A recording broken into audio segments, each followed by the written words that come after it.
She spoke one sentence. He built an empire on silence. The night she broke it, everything changed. If you've ever been invisible in a room full of powerful people, this story is for you. Watch until the end. Like this video, and drop your city in the comments right now. I want to see how far this story travels. The rain came down hard on West 54th Street, the kind of rain that made Manhattan feel like a city being punished for something it wasn't sorry for. Water sheeted off the glass facade of the Marlowe room in long silver curtains, and beneath the green canvas awning, the line of black cars stretched half a block, engines idling, exhaust curling white against the cold, while drivers stared at their phones and waited for men whose time cost more per hour than most people made in a month. Inside was a different world entirely. The Marlowe room was not the kind of restaurant that advertised. It didn't need to. Its clientele found it through whispered networks, through quiet phone calls placed by assistants to other assistants, through the understanding that some places existed specifically to keep certain people away from certain other people. The ceiling was barrel vaulted and dressed in hand-pressed Italian plaster, the color of aged ivory. The chandeliers were genuine crystal, not the decorative nonsense hung in hotel lobbies, but actual hand-cut pieces assembled by a craftsman who had since retired, and whose work now existed in only 4 places on Earth. The tablecloths were pressed linen, changed between every seating. The lighting was calibrated to make every face look like a painting. It was a place built to flatter power. Evelyn Cross moved through it the way water moves around stone, quietly, deliberately, without waste. She carried 3 plates on her left arm and 1 on her right, navigating the narrow corridor between tables with the kind of body awareness that came from 3 years of working this specific room, learning its rhythms and its silences and exactly how much space existed between chair 4 at table 12 and the brass-edged service station that nobody ever moved despite the fact that it caught every server's hip at least once a night. She set the plates down without ceremony, confirmed the orders with her eyes before her mouth, retreated. She was 29 years old, broad-shouldered and full-figured, her dark skin warm under the amber lighting, her natural hair pulled back tightly beneath the small black clip that the Marlowe room's management had once, in the politest possible language, suggested she replace with something more neutral. She had smiled and said nothing. The clip was still there. That particular manager had since been let go for unrelated reasons. Evelyn was not naive about what she was in this room. She was the help. She understood that. She had made peace with the gap between what the room saw and what she actually was, because that gap was, in its own strange way, an advantage. Invisible people heard everything. Invisible people moved freely. Invisible people were never watched. She had learned that lesson young, in kitchens far louder and more dangerous than this one. Her father, James Cross, had spent 22 years as a mid-level American diplomatic attaché, cycling through postings in Cairo, Beirut, Amman, and 3 other cities he rarely discussed even now. He was a quiet man who believed that languages were the only honest inheritance a parent could leave a child. And so he had raised Evelyn and her younger brother Owen in a household where dinner table conversation moved between English and Arabic without announcement, where the regional dialects of whatever city they currently lived in became their playground language, where the sounds of the street were as much a part of their education as any classroom. By the time Evelyn was 14, she had the Egyptian street-level slang that made Cairo cabbies laugh with surprise. By 16, she had absorbed enough of the Levantine tongue that shopkeepers in Beirut's southern markets would answer her questions without the slight pause they gave foreigners. By the time she was back in the United States for college, she had something so rare it had no economic market at all. She could move inside the language, not just use it, none of which mattered in a restaurant on West 54th Street. The first hour of the dinner service was unremarkable. The usual parade. A table of 4 finance men who ordered without looking up from their phones and tipped exactly 17%. Their arithmetic precise and somehow insulting. A couple near the window who were clearly not married to each other and clearly wished they were not in a room this visible. A city councilman whose name Evelyn recognized from the news, eating alone, which meant he was either ending something or beginning something and not ready to tell anyone which. She worked her station, she checked her tables, she breathed. Then the door opened. She wasn't watching it when it happened. She was at the service station writing a modification on a check. But she felt the shift in the room the way you feel a drop in barometric pressure before a storm arrives. Conversations that had been at one volume dropped to another. There was no dramatic silence, nothing so obvious. Just a collective adjustment, a subtle recalibration, the way a school of fish all turns together without any one fish deciding to lead. Evelyn looked up. There were 5 men crossing the entrance hall. The 2 on the outside were large, moving with the particular stillness of men who had been trained to look relaxed while remaining operationally ready. The 2 just inside them were younger, sharper dressed, their eyes already sweeping the room with the methodical boredom of people who swept rooms for a living. And in the center, unhurried, one hand resting inside his jacket pocket, was a man who moved like the room had been built around him specifically and was simply performing its intended function. Damien Viscari was 41 years old, though he read as ageless in the way that certain kinds of pressure preserved rather than aged a face. He was lean and controlled in his movements, dressed in a charcoal suit with no tie, his dark hair cut close, his jaw carrying 3 days of deliberate shadow. His eyes were pale, a gray so close to colorless that in certain lights they looked like apertures in a camera, letting in light without giving anything back. He was not the largest man in the room. He was simply the one from whom all the room's geometry now silently radiated. The maitre d', a thin Frenchman named Guillaume, who had been working this room for 11 years and had stood unflinching through some extraordinary human theater, was already moving toward Viscari with a speed that barely disguised what it was, which was deference shaped into hospitality. Evelyn watched. She had heard the name. Everyone who worked the upper tier of Manhattan's private dining world had heard the name, passed down in the shorthand of service industry gossip.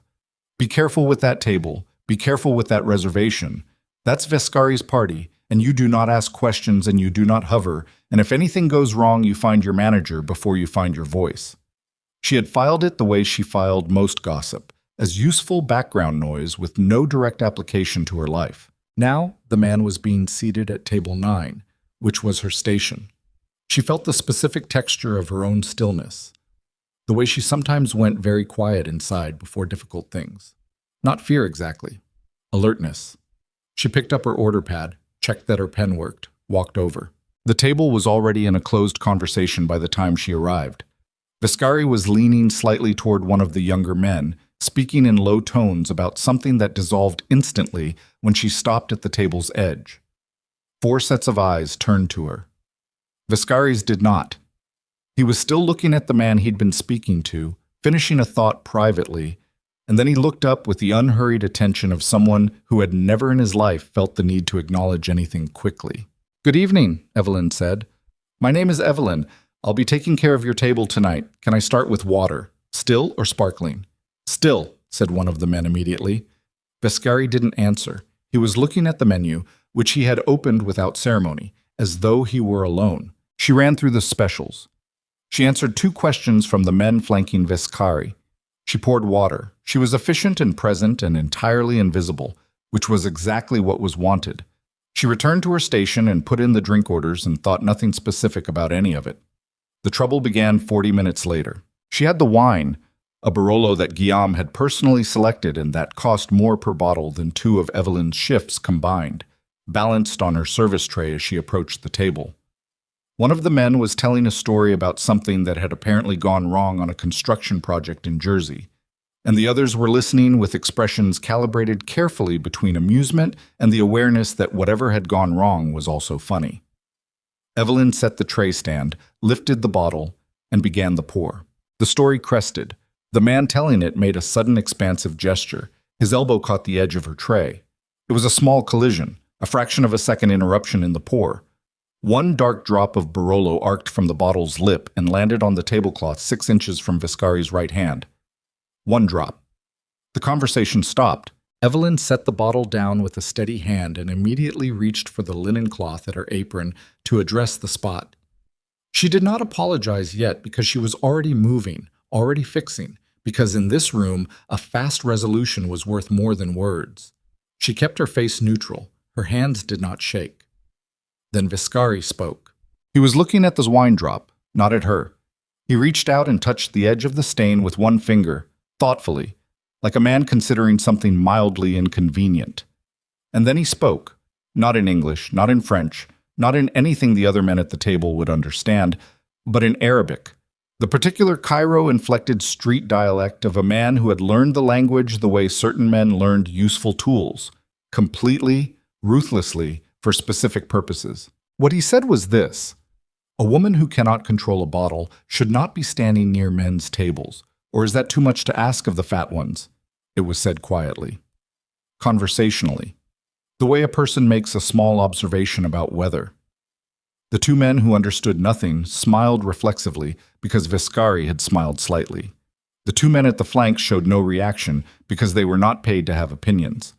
Evelyn had finished blotting the spot. She straightened. She looked at Damien Vescari directly for the first time since he'd sat down. He was already moving his attention back toward his menu, having said what he'd said the way you drop something small in the trash. Without ceremony, without return.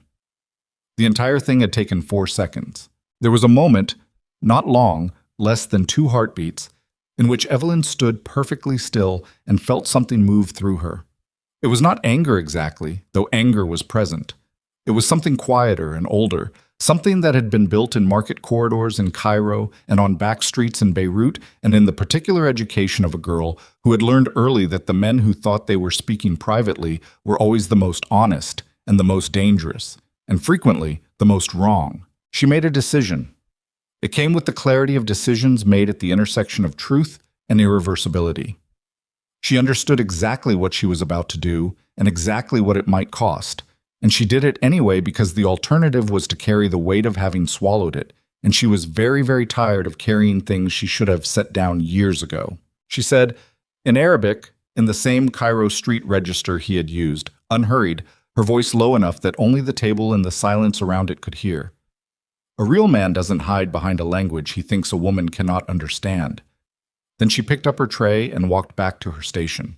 The restaurant had not gone silent in any dramatic way. No one had heard the words. No one outside that table radius had any indication that anything had occurred beyond a minor wine incident that had been efficiently managed. The couple near the window were still not looking at each other. The finance men were on their phones. Guillaume was seating a new party near the bar. But at table 9, nothing moved. She did not look back. She set her tray on the service station and wrote something pointless on her order pad because she needed something to do with her hands, and she needed to look occupied because her heart was doing something irregular that she refused to give any importance to. She was aware of the table the way you are aware of a car on a dark road without directly watching it. She heard one of the men say something quiet in Italian. She heard Vescari's response, which was 2 words, which stopped whatever conversation had been starting. Then silence. 2 minutes passed. 3. On the 4th minute, one of the flank men appeared at her station. He was the older of the two, gray threading through his hair at the temples, and his face gave nothing, not hostility, not friendliness, just professional blankness delivered in the body of someone who had spent a long time around consequences. Mr. Vescari would like the check, he said. Evelyn looked up. The entrees haven't been served yet. The man paused. He's aware of that. She processed that for a beat. Of course. Give me 1 moment. She printed the check, the wine, the appetizers, the full projected charge for the meal they would not be eating. And she didn't discount $1 of it because discounting would have been an apology, and she was not going to apologize. She carried it to the table on a small leather folder and set it beside Vescari's left hand without a word. He signed it without looking at the total. He rose. His men rose with him, the synchronized movement of a unit that had done this 10,000 times. He adjusted his jacket. And then, for the second time that night, he looked directly at her. His expression was unreadable. Not angry. She had expected anger and braced for it, and its absence was somehow more disorienting than the alternative.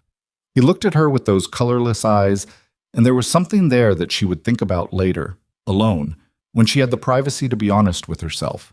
Something she had no clean word for. He held her gaze for 3 seconds, maybe 4. Then he turned and walked out of the Marlowe room, and his men flowed out behind him, and the door settled closed, and the restaurant breathed normally again, and Evelyn Cross stood at her service station with a perfectly steady face and understood, somewhere below the level of conscious thought, that whatever had just ended had not actually ended at all. 3 days passed. She worked her shifts.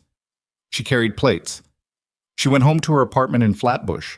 A one-bedroom that she had managed to make feel inhabitable through the accumulation of books on every horizontal surface, and a kitchen that smelled reliably of cardamom and black tea. She called her father on Tuesday night, their weekly call, and listened to him talk about his small garden and the book he was reading, and she told him nothing about any of it. She did not hear from anyone. On the fourth day, she began to relax.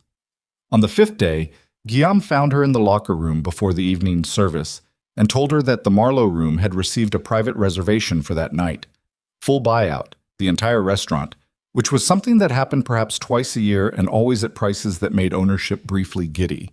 The party had requested her specifically, by name. Evelyn sat with that information for a moment. By name, she repeated. By name, Guillaume confirmed. He had the expression of a man who understood something was not entirely normal and had decided that not understanding it further was the professional choice. She could have refused. She understood that in the technical sense, there was a door she could have walked through. Tell Guillaume she was unwell, go home, call in sick for the rest of the week, quietly begin looking for work at a different restaurant in a different neighborhood. She was a practical person, and she understood that practical options existed. She also understood that a man who booked an entire Manhattan restaurant for one conversation was not a man from whom distance was protection. Distance was just delay. She went out to the floor. The restaurant was empty. Every table had been reset with fresh linen, fresh candles, the full formal treatment, and all of it was unused. A stage dressed for a performance happening at only one table. Table 9 again. Vescari sat alone. No inner circle this time. One man near the door who was almost certainly armed. That was it. There was a glass of water already poured at the seat across from him. She crossed the floor. She did not hurry, and she did not slow down. She stood at the side of the table and did not sit, because sitting would have been a concession to the framing of this meeting, which was his framing, and she was not prepared to give it freely. Mr. Vescari, she said. Ms. Cross, he answered.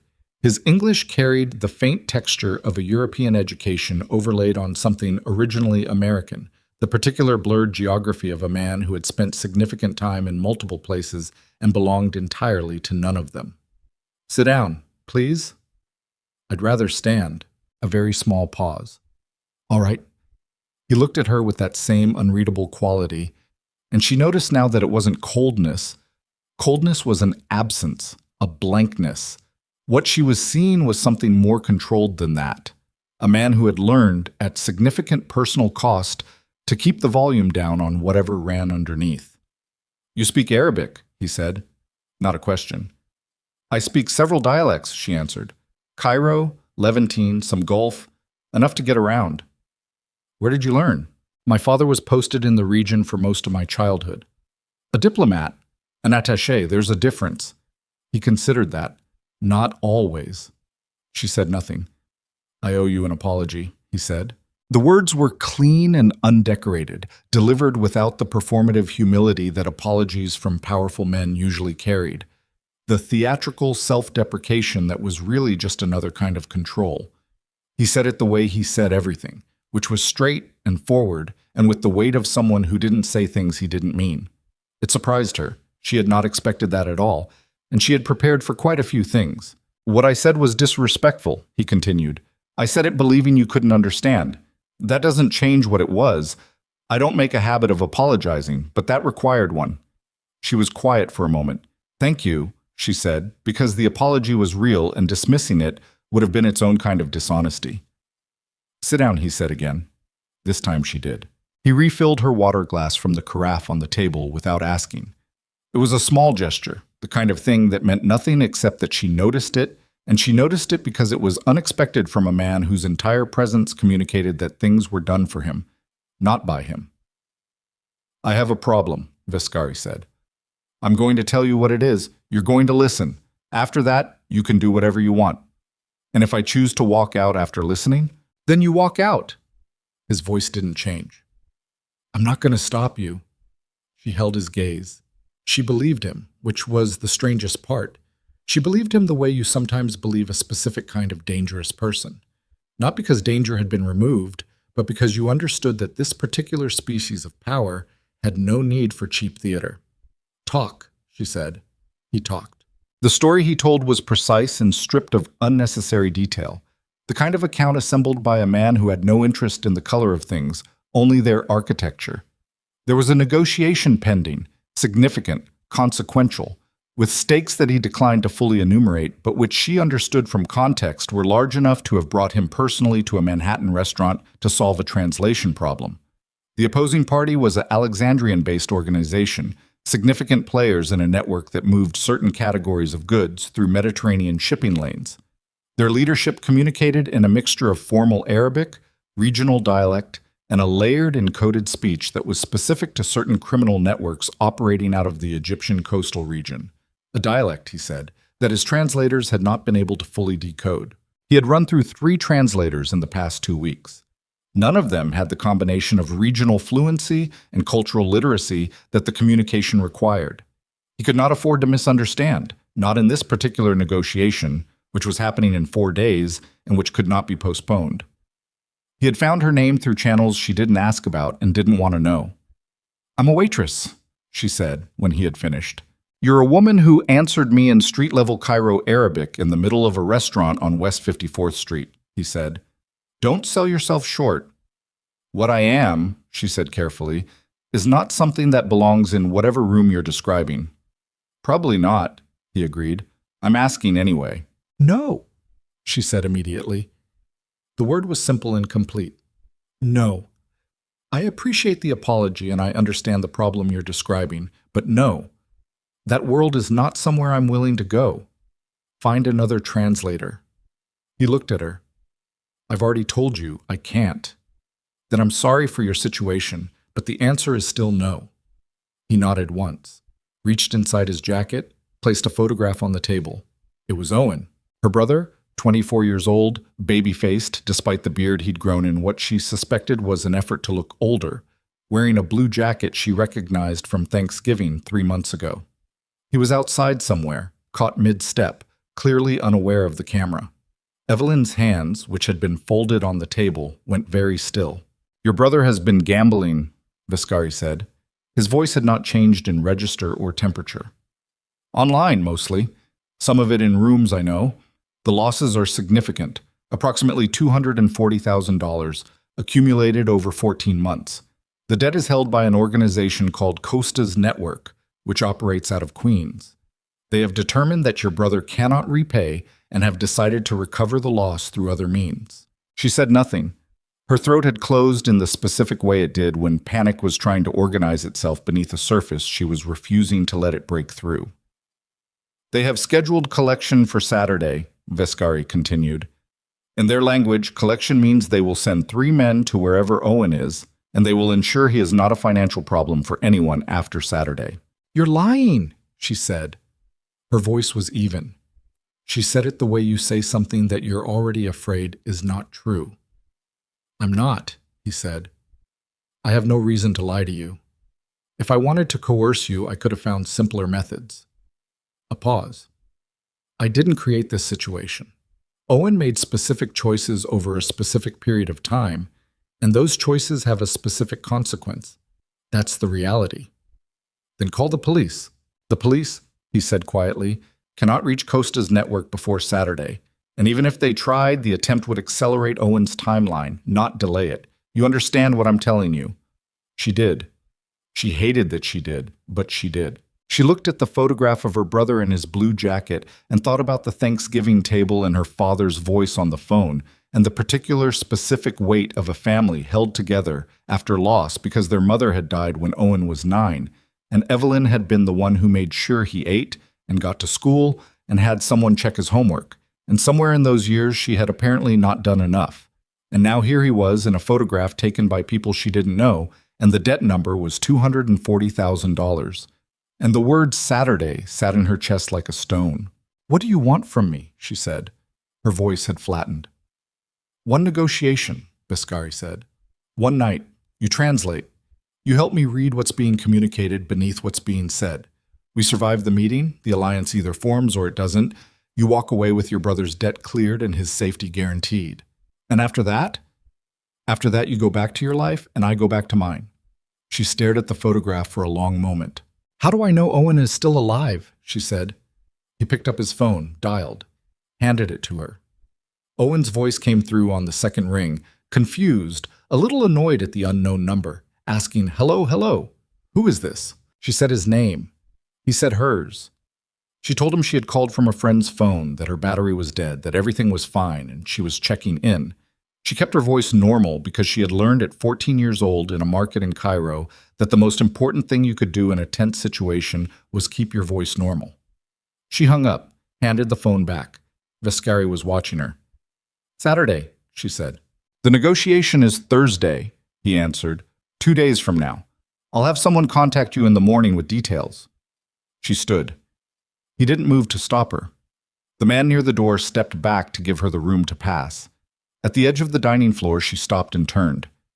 "If anything happens to Owen," she said, "if any part of what you've told me tonight turns out to be theater—" "It's not," Vescari said simply. She stood in the light of the empty, perfectly set restaurant, looking back at the man at table 9, and she understood that she had just agreed to walk into the darkest room she had ever entered, with no guarantee that either of them would walk back out. She went home. She didn't sleep. By 3 in the morning, she was sitting at her kitchen table with a cold cup of tea and her father's voice in her head. Languages are the only honest inheritance. And she thought about how he had never mentioned that honest inheritances could also be the thing that walked you straight into danger with your eyes open and your heart going fast and no good exit in any direction you could see. Thursday was 2 days away. She began to prepare. The contact came at 7:43 in the morning, a text from a number that wasn't saved and would not save. A Brooklyn address? A time. 3 words at the end that read, "Come alone, please." The please was almost funny. Almost. Evelyn stood in her kitchen and read it twice, then set her phone face down on the counter and finished her coffee standing up because sitting felt like something she couldn't afford right now. Some softening of posture that would bleed into softening of resolve. And she needed everything she had to stay where she'd put it. She had spent the 2 days since the restaurant doing what she always did when she was frightened, which was to stay in motion. She had worked both her shifts. She had responded to every table normally, moved through the Marlowe room's amber light without deviation, smiled at the right moments, and disappeared at the right moments, and at no point allowed whatever was building in the center of her chest to reach her face. At home, she had pulled out the Arabic she hadn't actively used in years. Her father's old dictionaries, dog-eared and annotated in his careful handwriting, supplemented by late-night hours with her eyes closed, running through the coastal dialect patterns she'd heard on the Alexandria waterfront as a 12-year-old. The dialect of the docks, the language of men who moved things they didn't want documented. She understood it. She had always understood it. She had just never thought it would matter in any context other than memory. She changed into dark clothes, not theatrical, just practical, jeans and a black wool pullover and flat boots with good grip. And she took the Q train to Brooklyn and walked the last 8 blocks because she needed the air and because arriving in a cab meant a record, and she was already compiling a mental list of records she did not want to exist. The address was a warehouse conversion in Red Hook, the kind of building that had been an industrial facility of some kind in a previous decade and had since been half renovated into the ambiguous gray zone between commercial storage and the kind of space that changed function depending on who was using it and when. The exterior was unmarked. The roll-up door on the street level was closed. There was a standard door beside it, metal, and she could see a camera above it angled down. She stopped on the sidewalk and looked at the camera, and the camera looked at her. The door buzzed. Inside was not what she'd expected, which she understood was exactly what it was designed to be. The ground floor was clean, nearly empty. Concrete floors, high ceilings, a few freestanding shelving units along the walls holding plastic-banded boxes of indeterminate content. A space that could be many things, and committed to none of them. 2 men stood near the far wall. Neither spoke. One of them tilted his head toward the staircase on the left, which Evelyn took to mean what she took it to mean. Upstairs was a working space. Not an office exactly. There was no performed professionalism here, no reception desk, no framed anything on the walls. Just a large open room with 3 tables arranged in a rough triangle, laptops open on 2 of them, a whiteboard on the far wall covered in what looked like logistics diagrams, maps with markings she didn't examine. 4 people in the room. One of them was the older flank man from the restaurant, the one who had delivered Vescari's request for the check. Another was a woman, mid-40s, with the weathered look of someone who spent a lot of time making hard decisions. The other two were young, keyed up, moving with the restless energy of people waiting for something they weren't sure they were ready for. And at the center table, standing over a printed document with a pen in his hand, was Viscari. He looked up when she cleared the top of the stairs. "Ms. Cross." He set the pen down. "Thank you for coming." "You didn't give me a lot of options," she said. "I gave you all of them," he answered. "You chose this one." She moved into the room because standing at the staircase head would have looked like hesitation, and she was not going to perform hesitation for this audience. She stopped at a reasonable distance from the center table and looked at the document he'd been working on without being able to read it from here, then looked at the whiteboard, then back at him. "Tell me what I'm walking into," she said.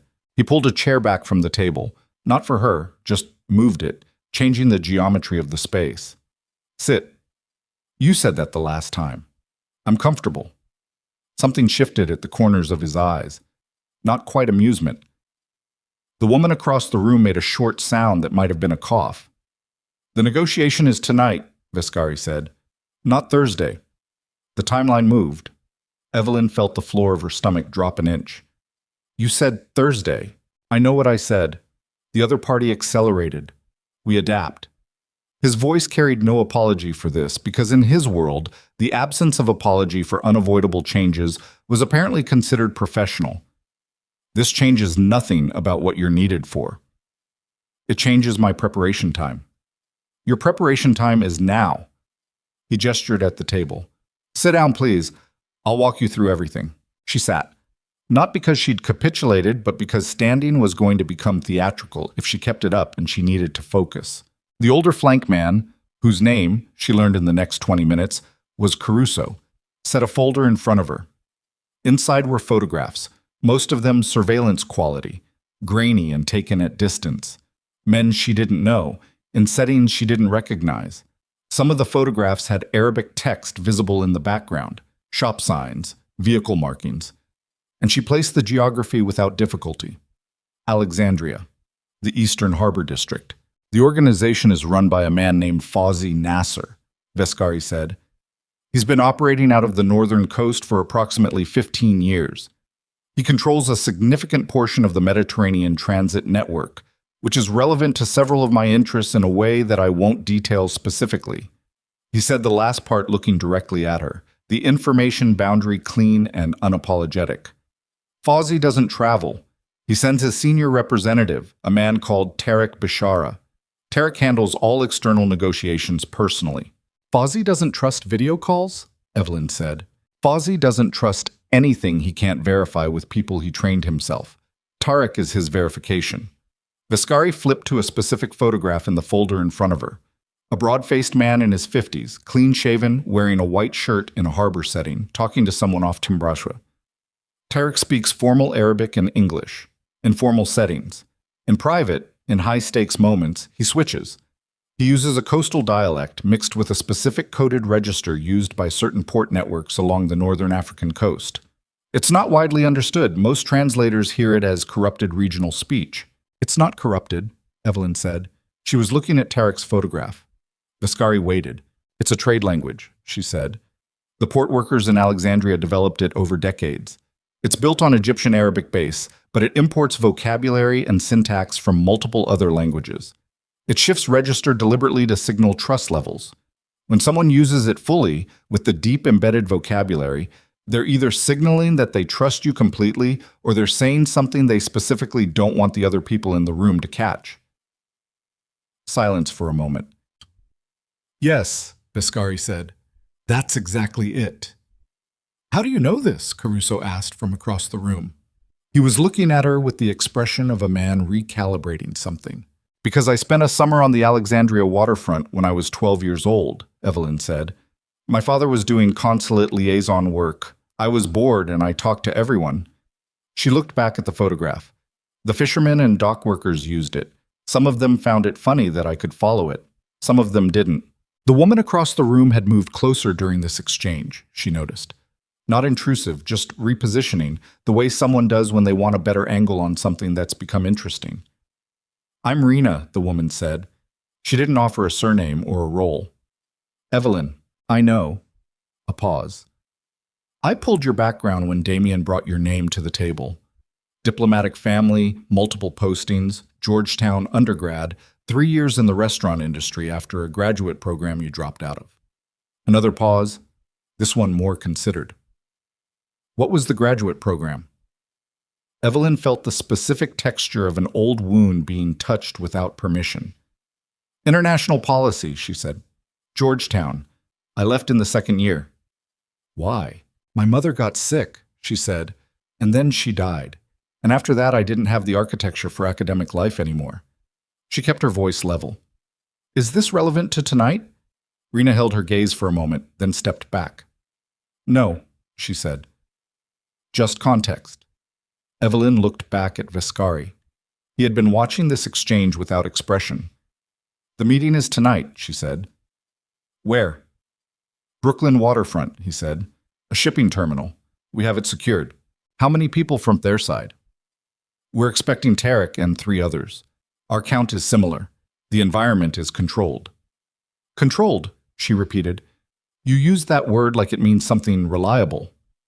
Viscari looked at her. Nothing is perfectly reliable. You know that. I know it, she said. I wanted to see if you'd pretend otherwise.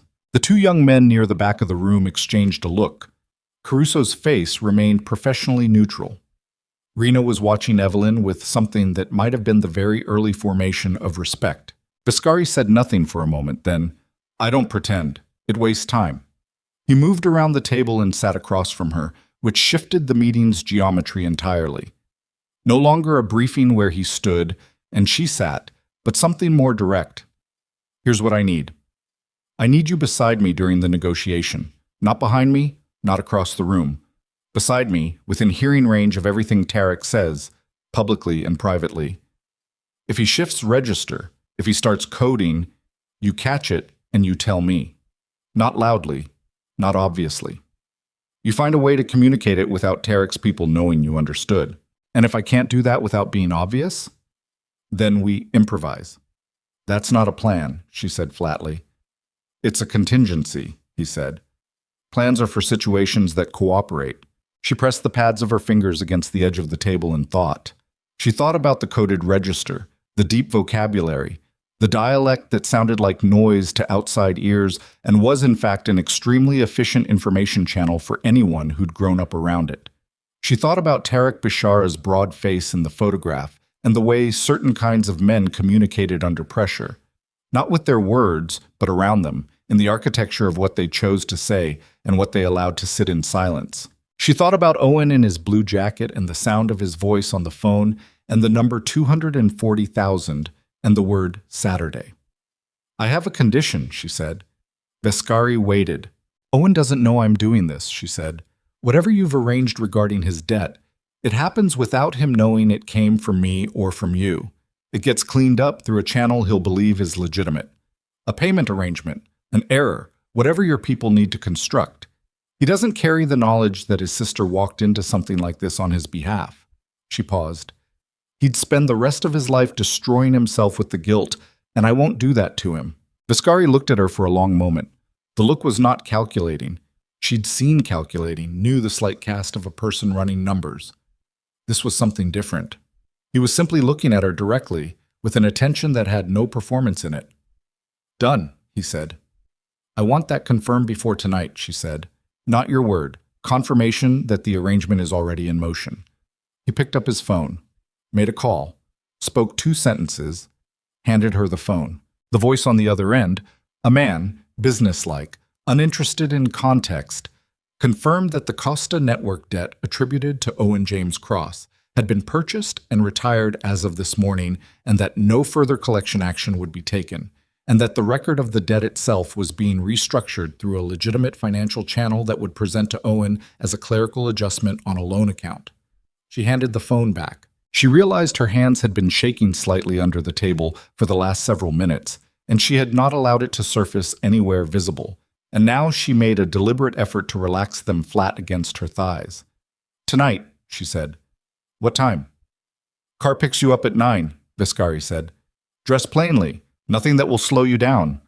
She nearly asked what he meant by that, And then she understood what he meant by that, and she didn't ask. She left the Red Hook warehouse at 10:15 in the morning, stepped out into the pale late autumn sunlight, and walked 4 blocks before she stopped and stood on a sidewalk outside a hardware store and let herself feel, for exactly 30 seconds, everything she had been compressing since the photograph of Owen had appeared on Vescari's table. The fear. The fury at Owen for being so catastrophically stupid. The terror that even well-laid plans had gaps in them that you only found in the worst possible moment.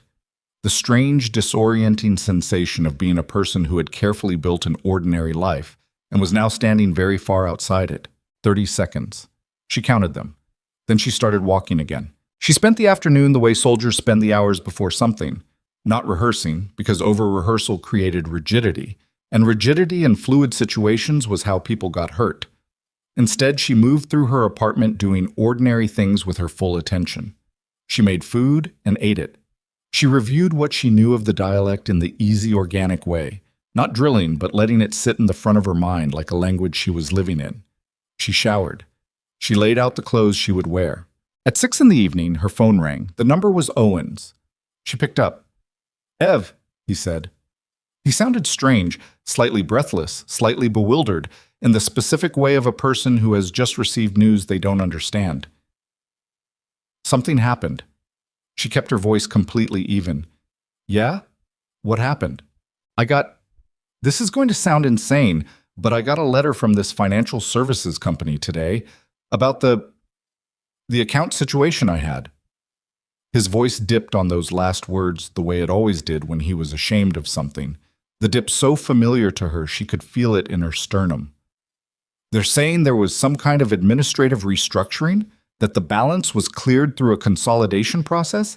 I don't know what that means, but it sounds like they made an adjustment," she said carefully. "Sometimes those things get restructured. Did you speak to someone at the company?" "I called the number on the letter. They confirmed it." His voice cracked on the last word, just slightly.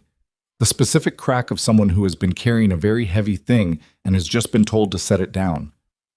"Ev, I didn't want to tell you how bad it was. I didn't want you to—" "Owen?" She closed her eyes. "It's done. Okay? Whatever it was, it's done now." "How did this—" "I don't know," she said. "Sometimes administrative processes work in people's favor. Take the win." A long pause. She could hear him breathing, the uneven breath of someone trying not to cry on a phone call, the particular effort of a 24-year-old man trying to sound like the kind of person who didn't cry on phone calls. "I'm going to do better," he said. "I know that's what everyone says, but I know," she said. "I believe you." She meant it. She also understood that belief was not the same as certainty, and that Owen's patterns were his own to break or not break, and that she could love him completely and still understand that some damage had to be walked through rather than carried around. "We'll talk soon. I have to go." "Okay. Hey, Ev? Yeah. I love you." "I love you too," she said. She hung up and sat in the quiet of her apartment for a moment. The guilt was there. She had known it would be.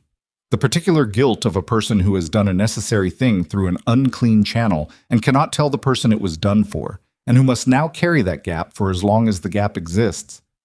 She set it aside. There was no productive use of it tonight. At 8:45, a black car appeared on her street.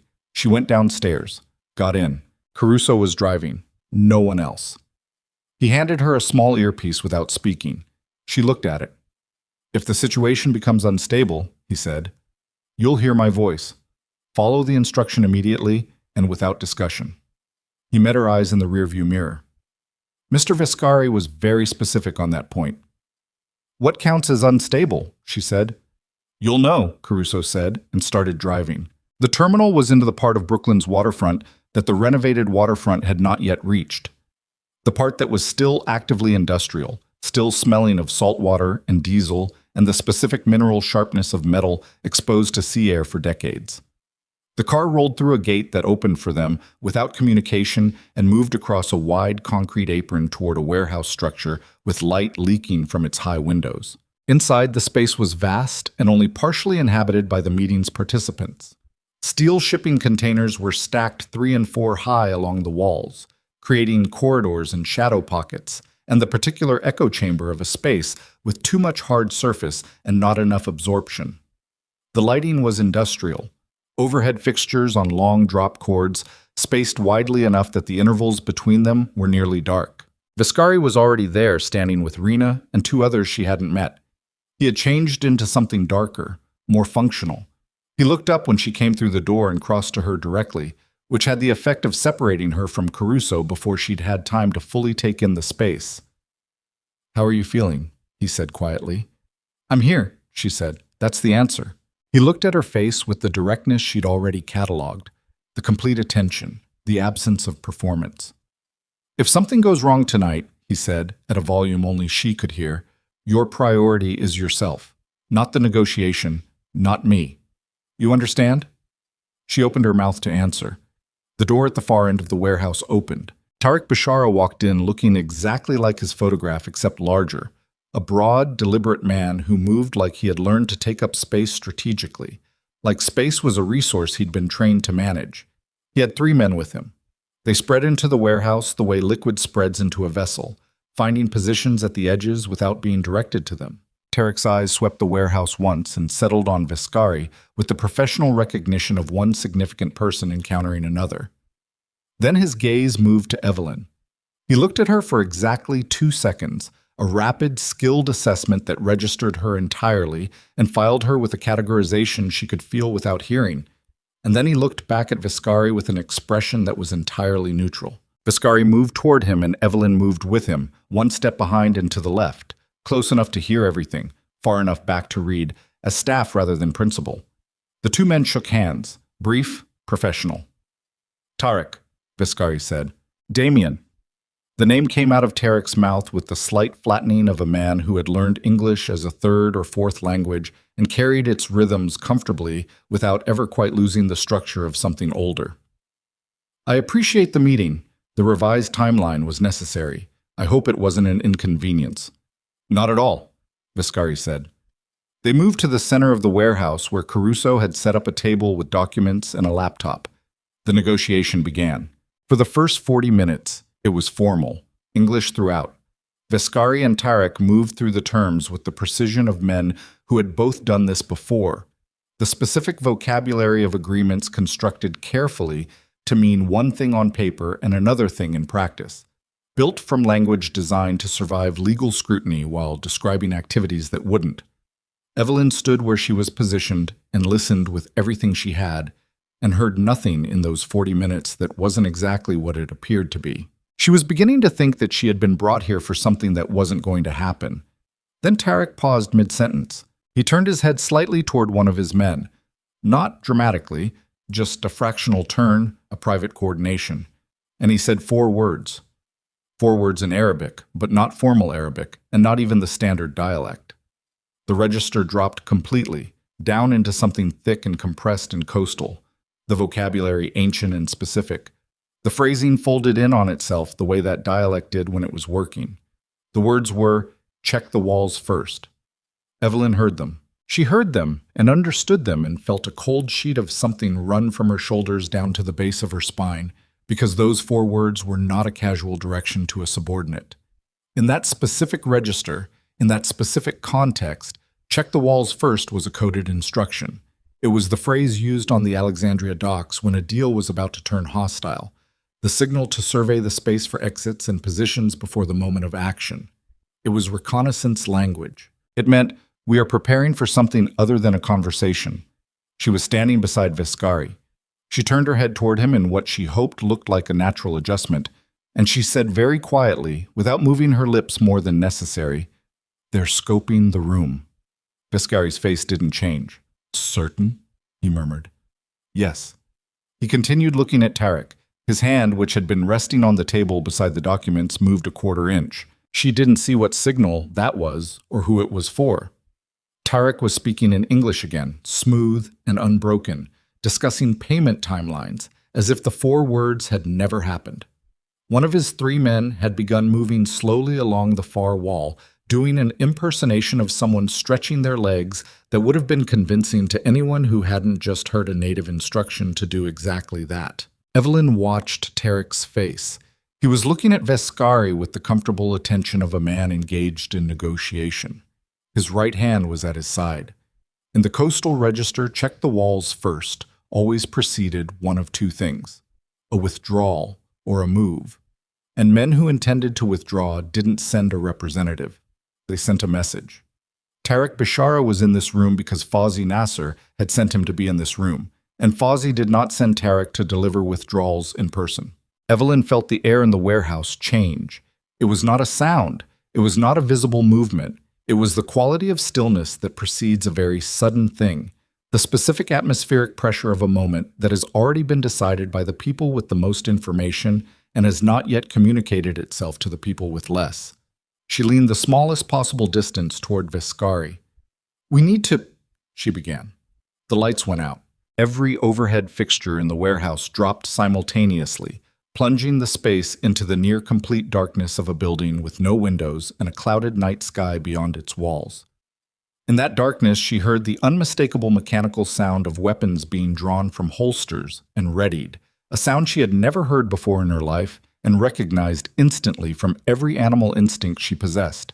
Then the first burst of automatic gunfire came from somewhere high above, from the warehouse's catwalks, and the darkness exploded with muzzle flash, and the world Evelyn Cross had known for 29 years was permanently, irrevocably over, replaced by this one, the one with bullets in it, the one she could not translate her way out of, the one from which there was no return. The sentence finished itself in the dark. The first burst of automatic fire came from the catwalk directly above the center table. A controlled burst, not panic shooting, not suppression fire, but aimed and deliberate. The sound of someone who had positioned themselves in advance and was now executing a plan they had rehearsed. Steel fragments from a shredded container wall sang through the air at face height. The laptop on the table detonated its screen in a shower of sparks. The documents that had represented weeks of negotiation lifted off the table surface and scattered into the dark like something released. Evelyn dropped, not a choice, not a decision she made with any conscious architecture. Her body simply vacated the upright position with the pure animal logic of a creature that had heard gunfire and understood at a cellular level what it meant. She was on the concrete floor with her forearms taking the impact before she had processed the command to move. And the floor was cold and smelled of oil and rust and decades of industrial use. And she pressed herself flat against it and tried to locate her own breathing, which had gone shallow and fast and was doing nothing useful. Vescari was not on the floor. She became aware of this because she could see him, barely, in the strobing interval light of the muzzle flashes from above. Still upright, one hand already at his side where something had appeared that hadn't been there before. His body turned at an angle that put his back to her position while he faced the direction the first burst had come from. He was shouting something in Italian, sharp and directional, and somewhere in the dark she heard his men responding with the crisp efficiency of people who had trained for exactly this and were now running their training. Return fire erupted from 3 points simultaneously. The warehouse turned into a percussion instrument, every hard surface bouncing the sound back and multiplying it until the noise was total and disorienting, a wall of concussive audio that made thinking feel like trying to read in a moving car. Evelyn pressed her cheek against the concrete and counted her heartbeats because counting was the only way she knew to stay inside her own skull when everything outside it was trying to pull her out. 1, 2, 3. She needed to move. She understood that. The center of the warehouse was the worst place to be. Open ground between multiple firing positions. No cover worth the name except the table which had already taken hits and was not structural. She needed a container wall. She needed to get to the perimeter. She raised herself onto her hands and knees and a burst of fire crossed the air, approximately 4 feet above her head, and she went flat again with a sound she would later be embarrassed by. A short, involuntary noise that came from somewhere she didn't usually have access to. Then a hand closed around her left arm, hard, purposeful, pulling, and she came up swinging before she registered who it was, her right fist moving on pure reflex toward the face of whoever had grabbed her, and Vescari caught her fist with his free hand with the reflexes of a man who had spent a significant portion of his life anticipating exactly that kind of response. And for one strange, fractured second, they were kneeling on the warehouse floor in the dark, his hand around her fist, her arm in his grip, fire going back and forth above them, and he looked at her with those pale eyes lit only by muzzle flash and said one word, "Move!" She moved. He pulled her in a low run toward the nearest container stack. 20 feet, that felt like crossing a country in the dark. Her boots hitting the concrete with impacts she could feel in her teeth.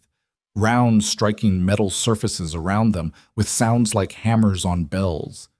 They hit the container wall together and flattened against it, and she bent forward with her hands on her knees for a moment because her lungs had forgotten their purpose and needed reminding. "You're hit," Viscari said. "I'm not—" She straightened and felt it. Her left arm. Not pain exactly. Not yet. But a hot wetness soaking through the wool of her sleeve from somewhere above the elbow. She raised her arm and looked at it in the darkness and could see nothing. "Shrapnel," he said. He ran his hand along her arm with a clinical efficiency that had no gentleness in it, but also no hesitation, the touch of someone assessing damage. "Not deep. You're okay. Keep moving when I say. Where are we going?" "Back extraction."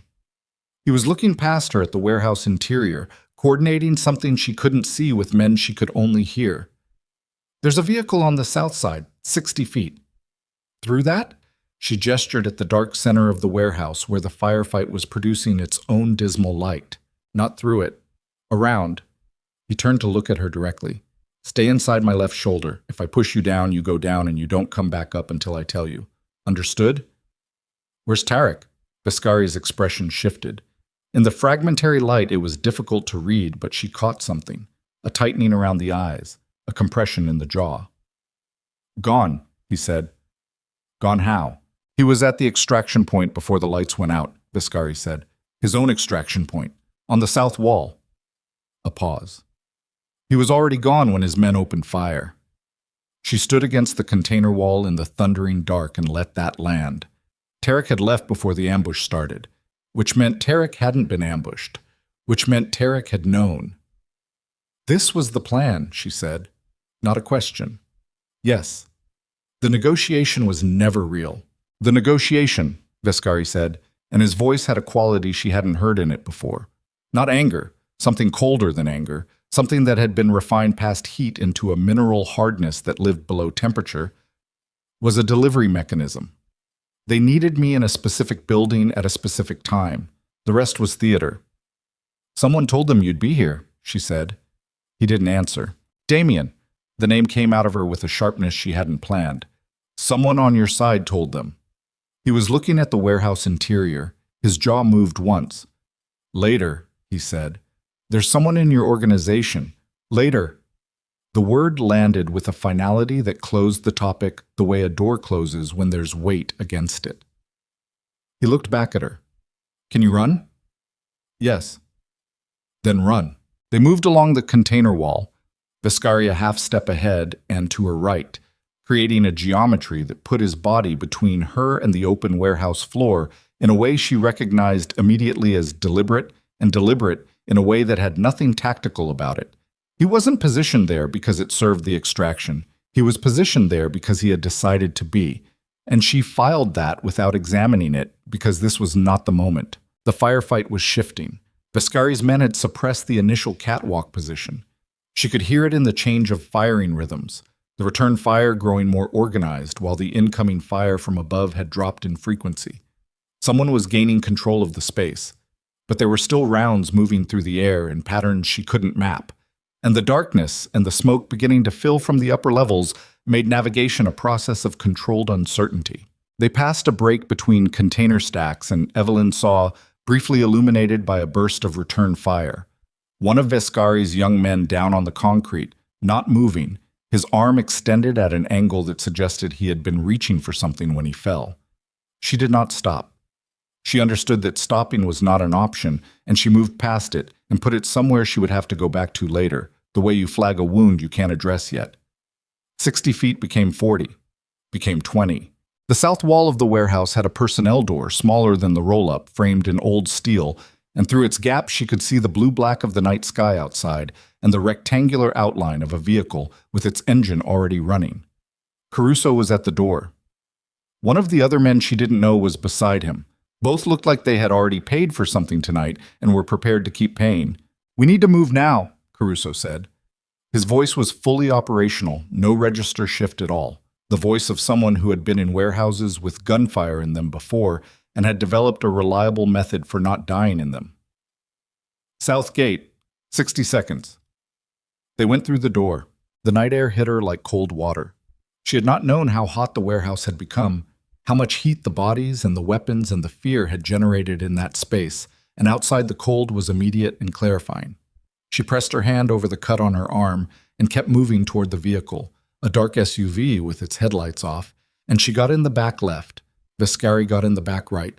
Caruso took the front, and the vehicle was moving before the doors were fully closed. They drove south along the waterfront in silence for almost 2 minutes. Evelyn sat with her back straight and both hands pressed over her arm and looked straight ahead and breathed through her nose and counted the breaths, the way she had counted her heartbeats on the warehouse floor. Because counting was the architecture of sanity, and right now her sanity needed every structural element it could find. Her arm had started hurting. Not the distant managed pain of shock anymore, but the genuine specific pain of tissue that had been opened by something moving very fast and was now fully committed to reminding her of its existence. She pressed harder, said nothing. "How bad?" Viscari said. "Manageable." "Let me see." "Later," she said, using his word, his register. A pause. Something in the front seat shifted. She thought Caruso might have made a sound. They arrived at a building she didn't recognize. A private structure in a residential industrial neighborhood, the kind of place that existed in the gaps between zoning categories, and she was taken upstairs and her arm was addressed by a man who was clearly not a licensed physician and clearly knew exactly what he was doing, cleaning and closing the wound with the economical precision of someone who had done this in conditions worse than this and considered a clean, well-lit room with good instruments a luxury environment. She sat on the edge of a cot and let him work and kept her face even. Viscari stood across the room. He was on the phone, speaking in tones too low for her to follow, and whatever the call was, it was brief. And when he ended it, his face had the quality of something that had resolved, not positively, but definitively, the face of a man who had just had a suspicion confirmed. He stood with the phone in his hand for a moment. Then he looked at Rena. Rena, who had been standing near the window since they arrived, who had been fully present throughout but had said nothing and moved very little. Rena looked back at him with an expression that was the specific expression of someone who has been carrying a piece of information and has just seen the moment arrive when they must put it down. Evelyn watched this exchange. It lasted approximately 4 seconds. Then Viscari said, "Where is he?" Rena said, "Damien, where's Marco?" The name arrived in the room and changed its air pressure entirely. The man working on Evelyn's arm paused almost imperceptibly and then continued without looking up. Caruso, who was near the door, moved 2 inches to his left in a way that had nothing casual about it. "He left the secondary site 20 minutes before the meeting," Rena said. Her voice was flat with the specific flatness of someone delivering information they wish they didn't have. "His phone went to a tower in Newark at 9:40. He hasn't been reachable since." Viscari stood absolutely still. Evelyn looked at his face, and what she saw there was not what she expected. She had seen cold men angry before. Her years in the restaurant world, the diplomatic circuits her father moved in, the specific species of powerful man whose anger was a performance of itself, theatrical and self-conscious. This was not that. What was on Viscari's face was something that had gone past anger into a region she didn't have a precise name for, a stillness so concentrated it felt physical, the way extreme pressure felt physical. "Marco," she said. She was putting it together in real time. "He's on your team." No one answered her. "He's been with you for how long?" she said. Rena looked at Viscari. Viscari said, 9 years. 9 years. The number dropped into the room like a weight into water. "He set up the meeting," Evelyn said.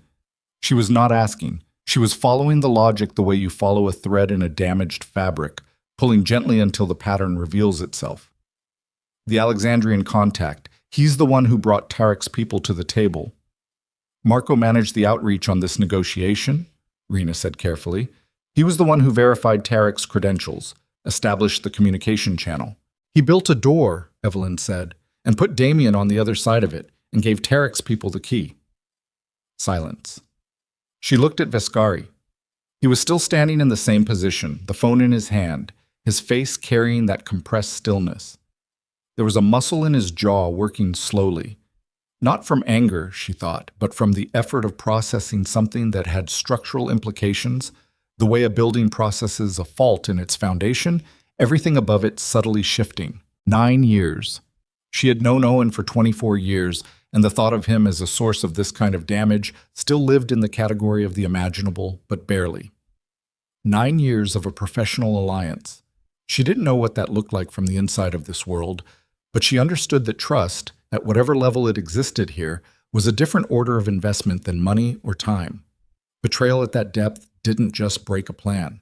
It broke a model of reality. "What's Marco's exit?" she asked. "Where does he go after Newark?" "He'll have a route prepared," Caruso said from the door. "Probably had it prepared for months." "Does Fozzie's network have infrastructure in the States, or is he going overseas?" Caruso looked at her. "Why?" "Because if he's going overseas, you've already lost him," she said. "If he has domestic infrastructure, the timeline to intercept is maybe 12 hours. After that..." She stopped. "Sorry, I don't know why I'm problem-solving your personnel situation. I don't know what I'm doing." She looked down at her arm, freshly bandaged, and felt the full weight of the night arrive at once. "I need a minute." "Take it," Viscari said. She stood up from the cot and crossed to the window and stood looking out at the street below, which was empty and ordinary. A parked delivery truck, a streetlight, a plastic bag moving along the gutter in the wind, all of it aggressively normal in a way that felt almost insulting after the last 2 hours. Her arm throbbed with a steady insistence. The cold from the glass reached her forehead, and she let it. Behind her, she could hear Vescari moving, could hear Rena's low voice, Caruso's shorter responses. The logistics of a catastrophic evening being assessed and redistributed. She had no part in it, and she understood that, and she stood at the window and tried to find the door back to her ordinary life. The Flatbush apartment with the books on every surface and the cardamom tea and the weekly phone call with her father. She couldn't find it, not because it didn't exist, but because she had crossed enough distance tonight that it existed now on the other side of something she couldn't uncross. The warehouse floor under her hands, the shrapnel in her arm, the 4 words in the coastal dialect that she had caught, and that had been the difference between a meeting that ended in a bloodbath of Vescari's people and a meeting that ended in what it had actually ended in, which was a bloodbath with survivors. She turned around. Vescari was watching her. He had been watching her the entire time, she realized.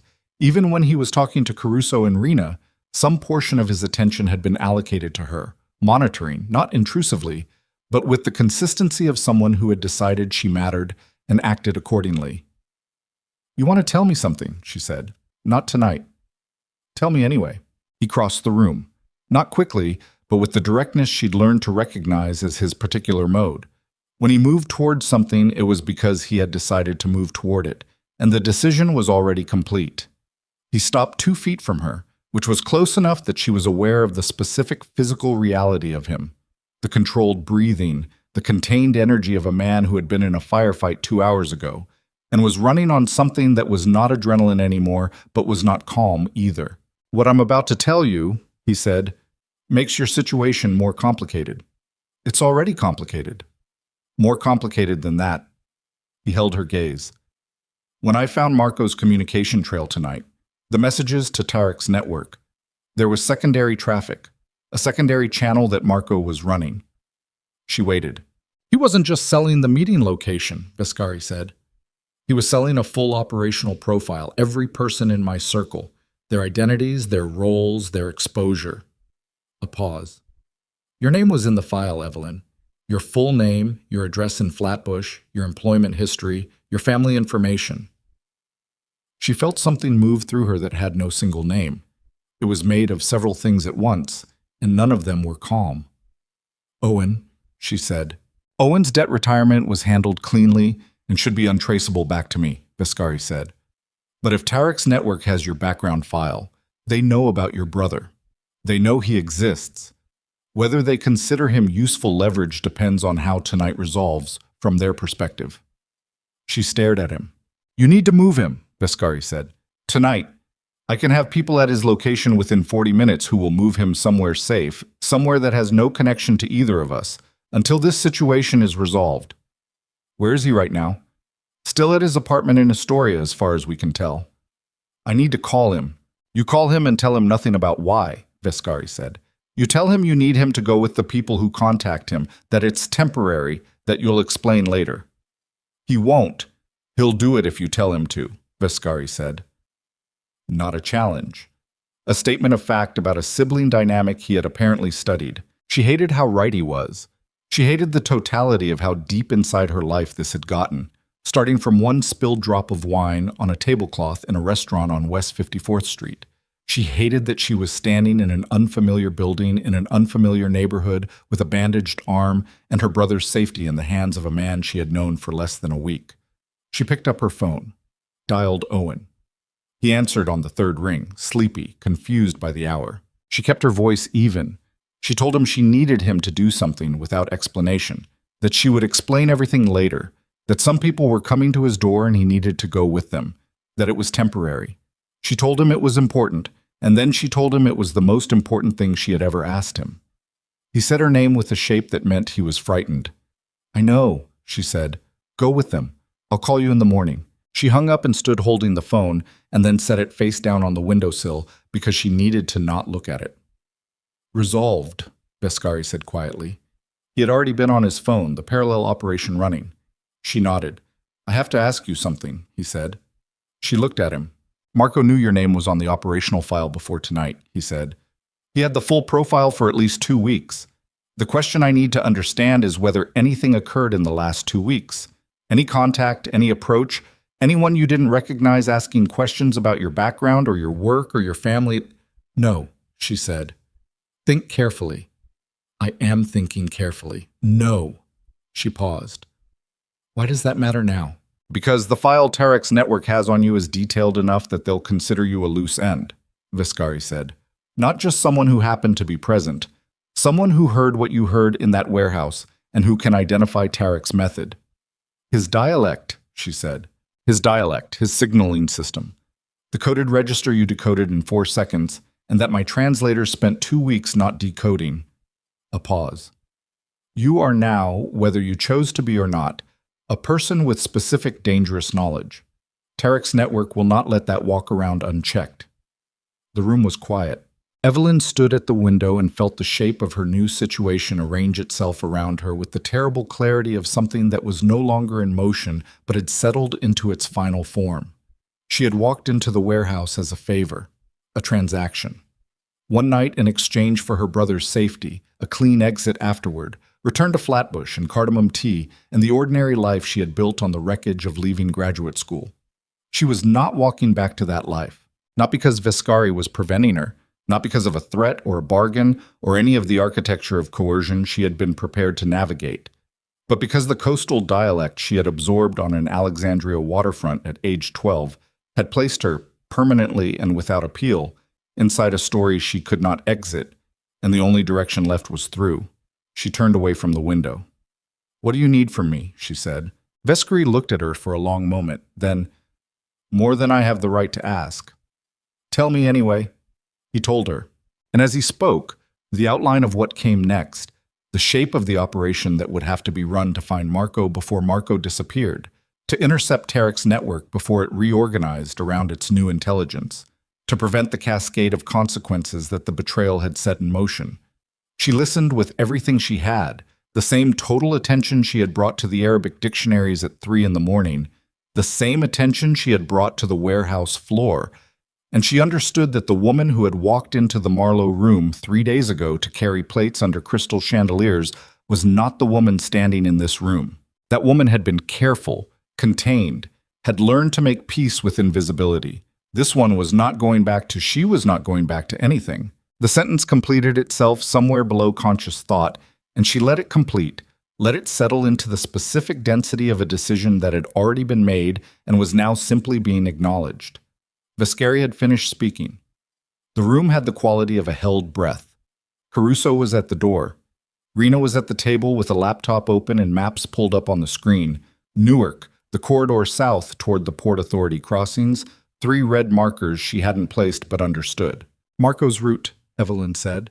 She crossed to the table and looked at the screen. Rena looked at her, then at Vescari. Vescari nodded once. Probable route, Rena said.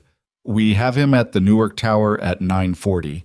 His car, a gray Audi registered to a shell company, was spotted on 78 West approximately 40 minutes ago by one of our people. He's heading toward the Delaware crossing. Why Delaware? Evelyn said.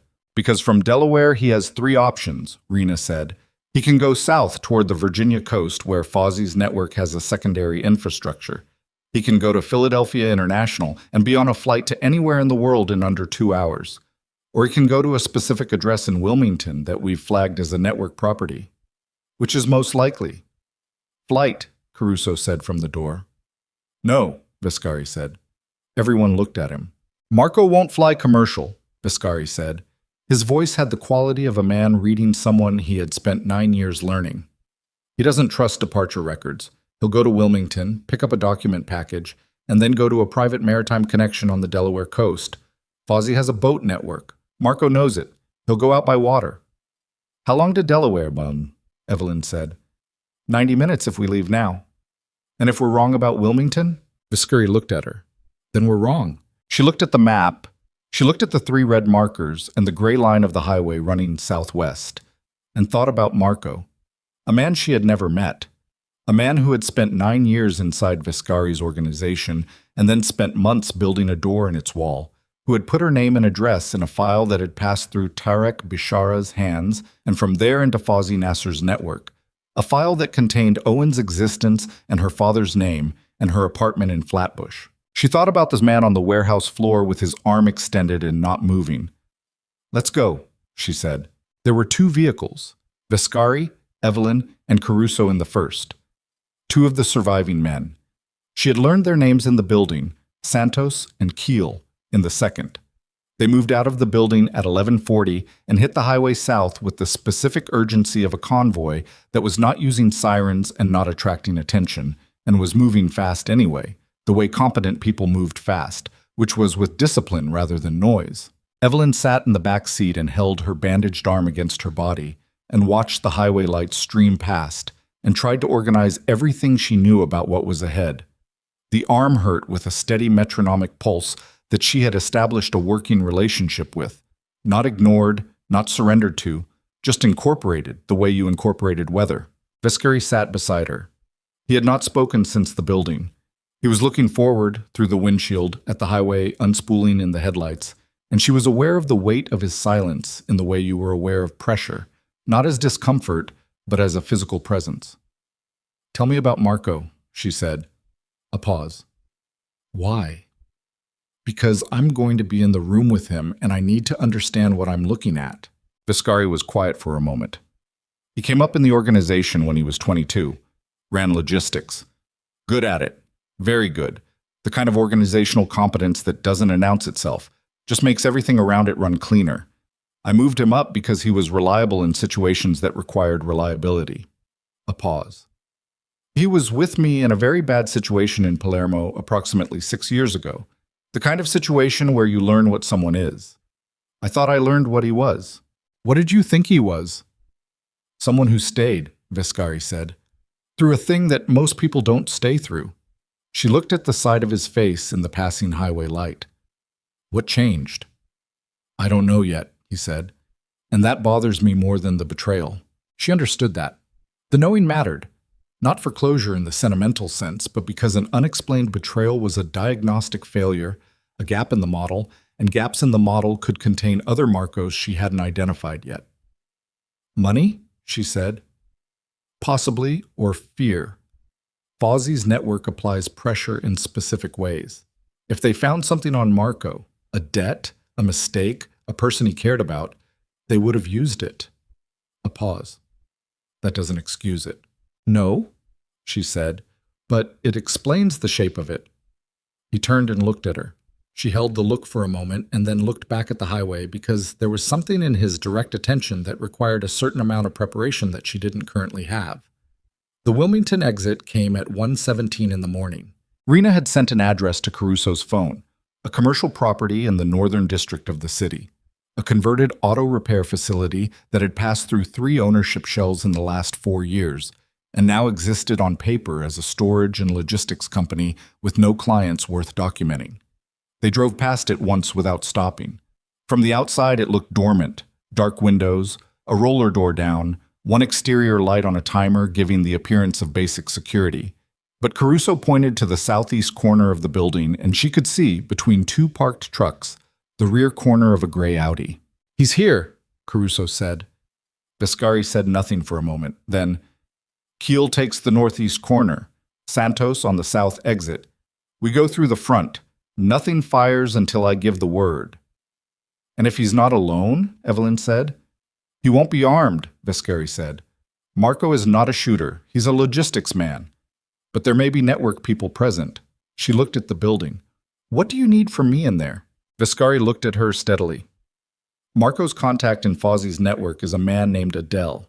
If Adele is present, he will communicate in dialect. I need to know everything he says. And if it goes badly, stay behind me," he said. "The same as the warehouse." "The warehouse didn't go well," she said. "No," he said. "It didn't." They went in. The front door was not locked, which told her something about Marco's state of mind, either extreme confidence or the particular carelessness of a man moving so fast he'd stopped attending to details. Caruso went first with a small tactical light and a posture that communicated his preparedness without words. Viscari followed, and Evelyn followed Viscari, and the interior of the building resolved from darkness into a large open floor space, car lifts in two positions, tool storage along the walls, the smell of old oil and concrete dust.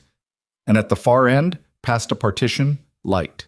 They moved toward it. The partition was a plywood wall with a cut-through doorway.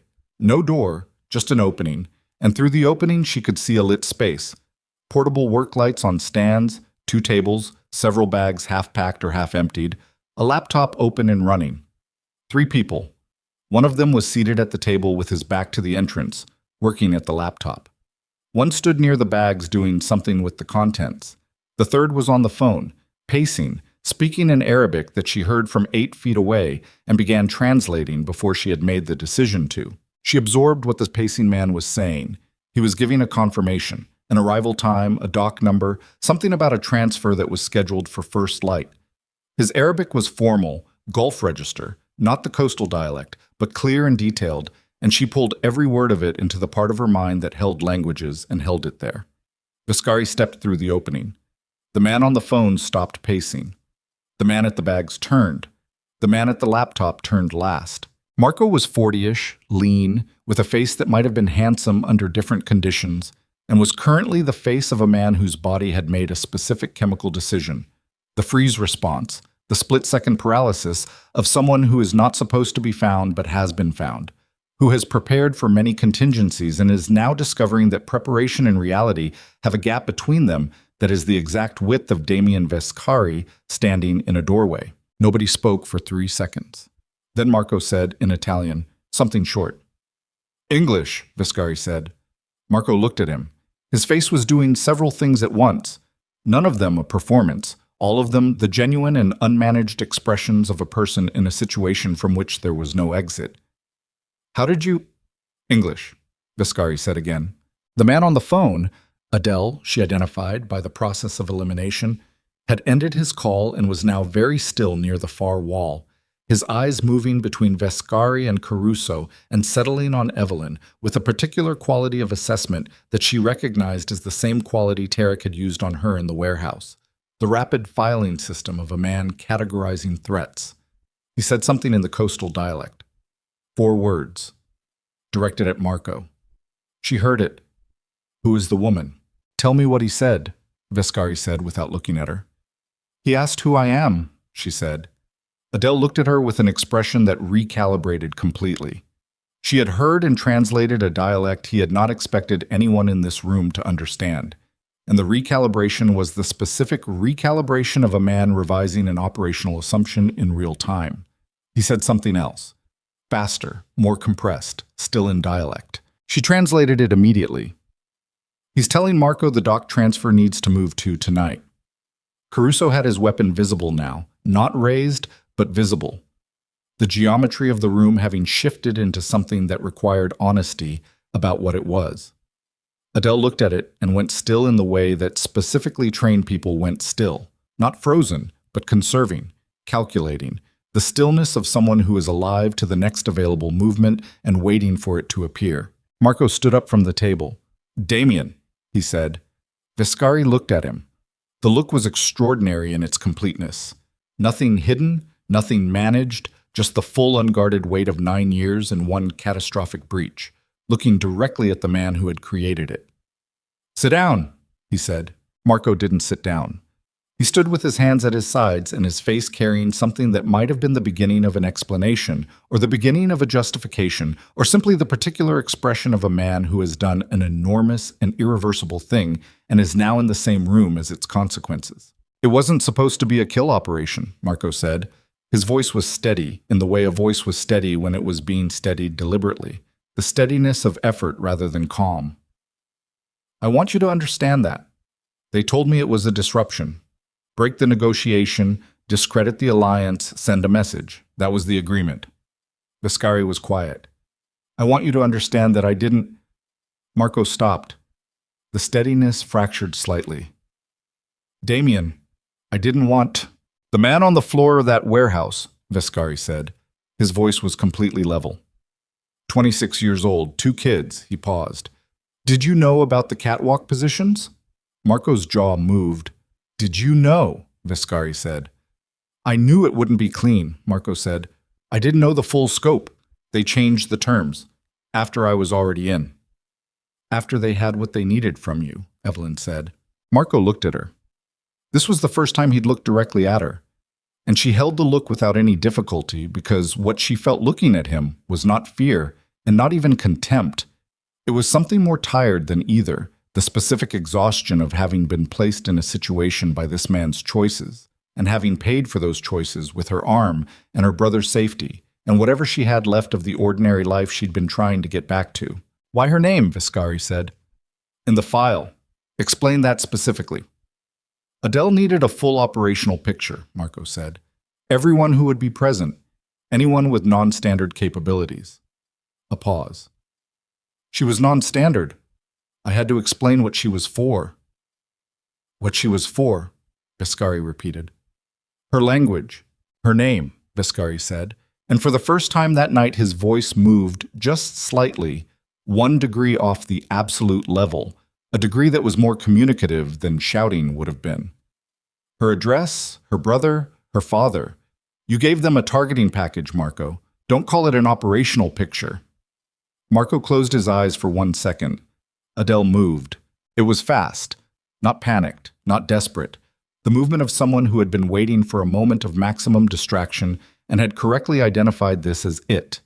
He went low and left, toward the far table, toward something under the far table, and Caruso was turning toward him, and Evelyn was already moving before she understood why.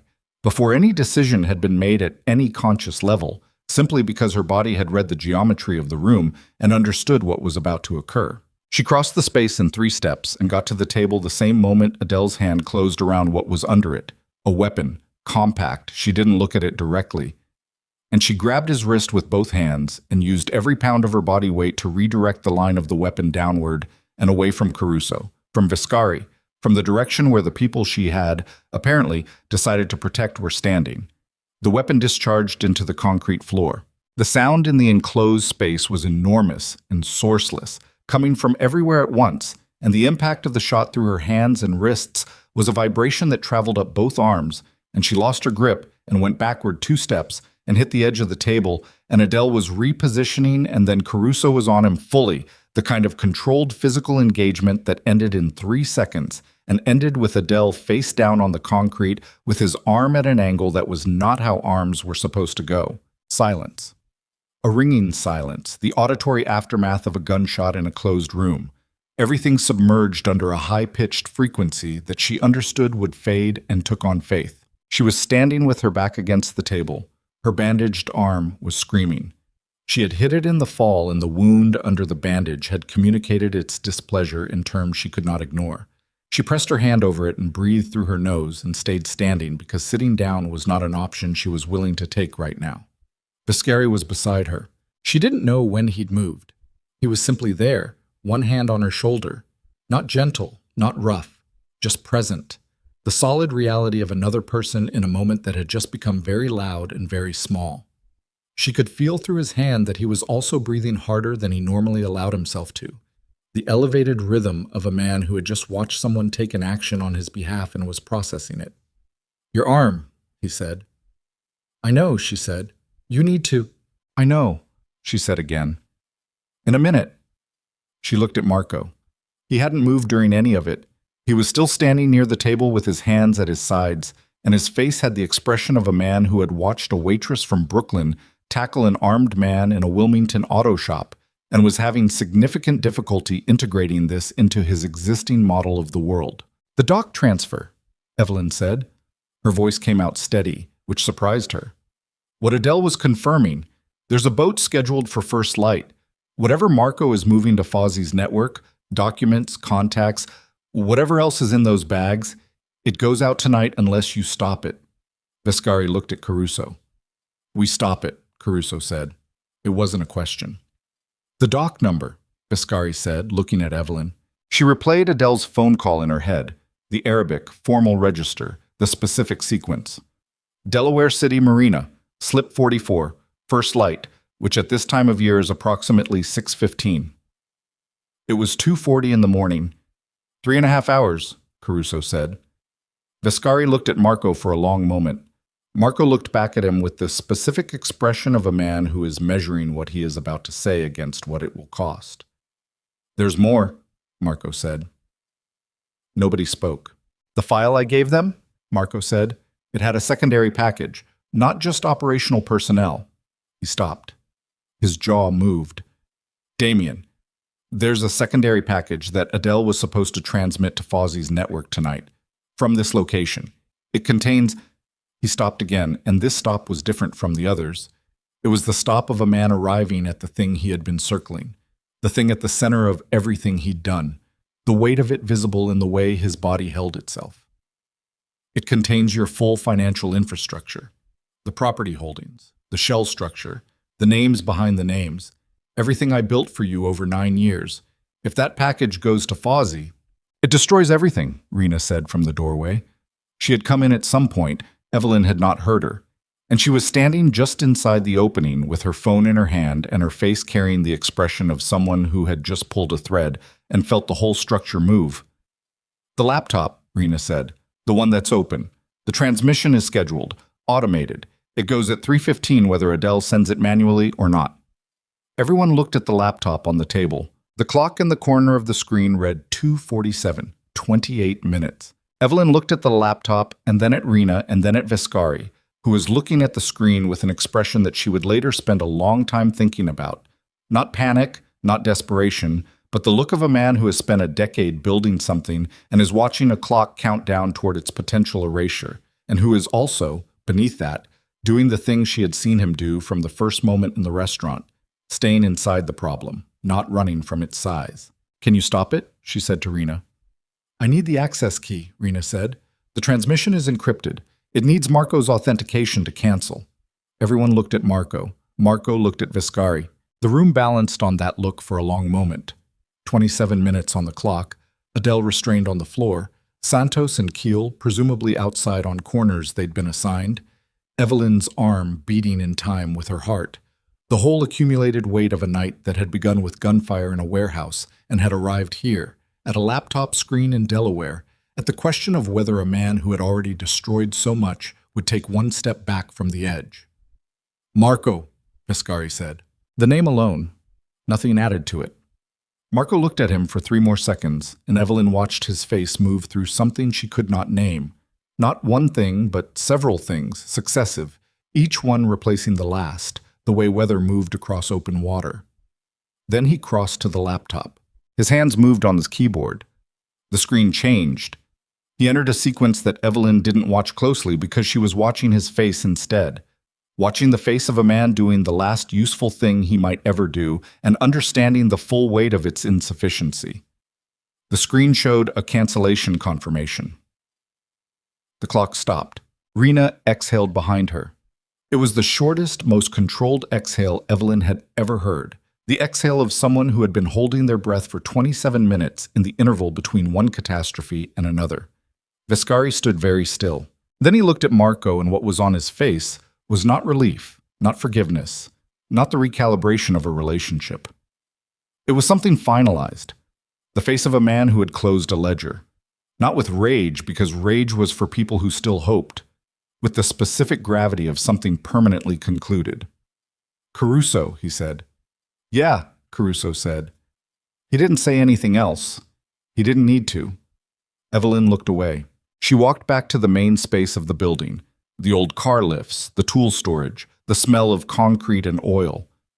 And she stood in the dark and put her back against a cold metal support beam and pressed both hands over her bandaged arm and felt the full inventory of the night arrive at once, cataloged and comprehensive. The warehouse floor, the shrapnel, the run along the container wall, Owen's voice on the phone, the gun discharged into the concrete, Adele's wrist in her hands, the clock at 27 minutes. She heard footsteps behind her. Vescari stopped a few feet away. They stood in the dark without speaking for a moment. Outside she could hear the Delaware night. Wind, distant water, the low ambient hum of a city that didn't know any of this had happened. "You should have stayed back there," he said. When Adele moved. "You're right," she said. "I should have." "Why didn't you?" She thought about it. Not about the answer, which she knew, but about whether to give it, which was a different question. "Because Caruso was turned the wrong way," she said, "and you were focused on Marco, and Adele was going to point that weapon at one of you, and the angle of it would have been bad." She paused. "I did the math in about half a second and moved." "That's not the whole answer," he said. She looked at the dark middle distance. "No," she said, "it's not." A long quiet. Wind moved through a gap somewhere in the building's exterior wall. "The dock," she said.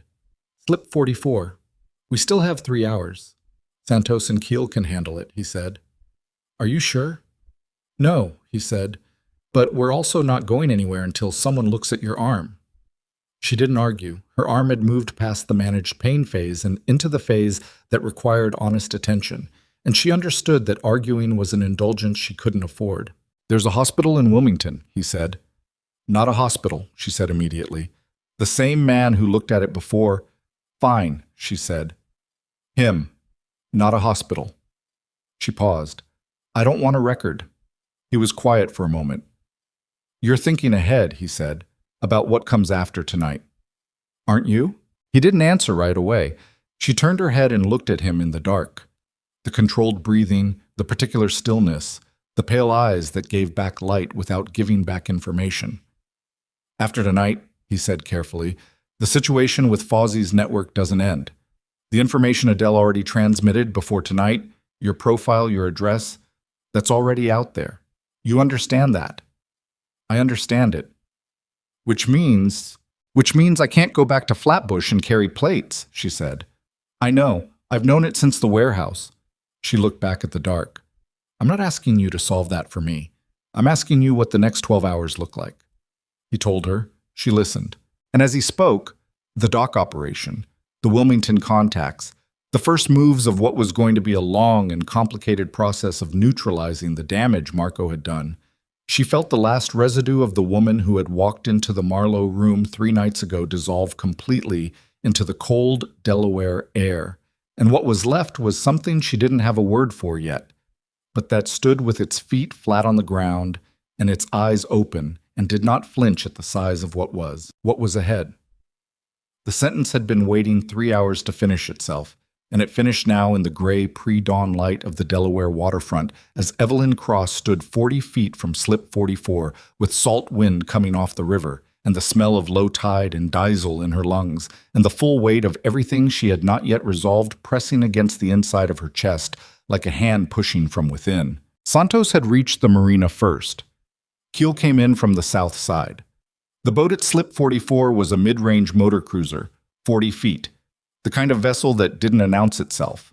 Not a yacht, not a working boat, something carefully calibrated to exist in the middle distance of maritime traffic without attracting category. Its running lights were on. The engine was idling. Someone aboard was prepared to leave.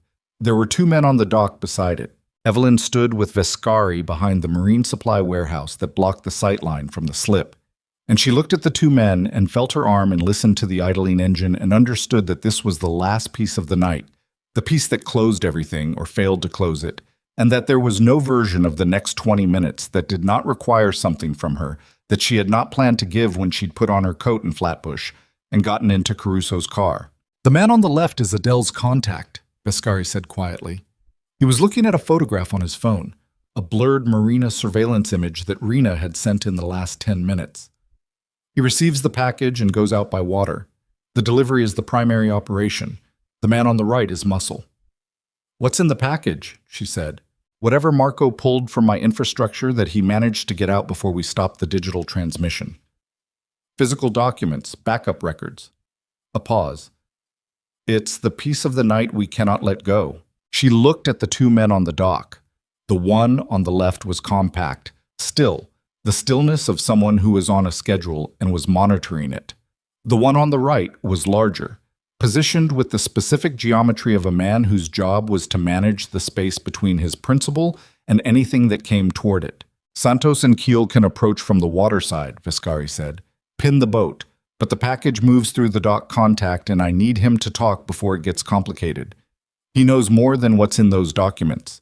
He knows the next step in the chain, where it goes from here, who receives it on the other end." His voice was low and measured. "He won't talk to my people. If he identifies us as Vascari's organization, he shuts down." She looked at him. "He doesn't know your face," Vascari said. "He doesn't know your name. To him, you're an unknown." He paused. "I need you to walk down that dock, intercept the handoff, and keep him talking long enough for me to come in from the water side." The specific silence of a request that both people in the conversation understand is larger than the words describing it. "If he makes me," she said, "he won't. If he does, then you walk away immediately and we go to the contingency," Vascari said, "which is messier and gets us less." She looked at the dock. The water was black and silver and the pre-dawn light was arriving from the east in stages, the sky going from absolute dark to a deep indeterminate gray, the hour when the night had committed to ending but the day had not yet committed to beginning. She thought about the contingency, the messier version, the version that got them less. She rolled her shoulders once. The bandaged arm sent up its familiar report. She had stopped fully feeling it approximately an hour ago, which she understood meant either the wound was managing itself or she had crossed into the territory of adrenaline-sustained numbness that would make itself known comprehensively later. She allocated that to later's column and left it there. "What do I say to him?" she said.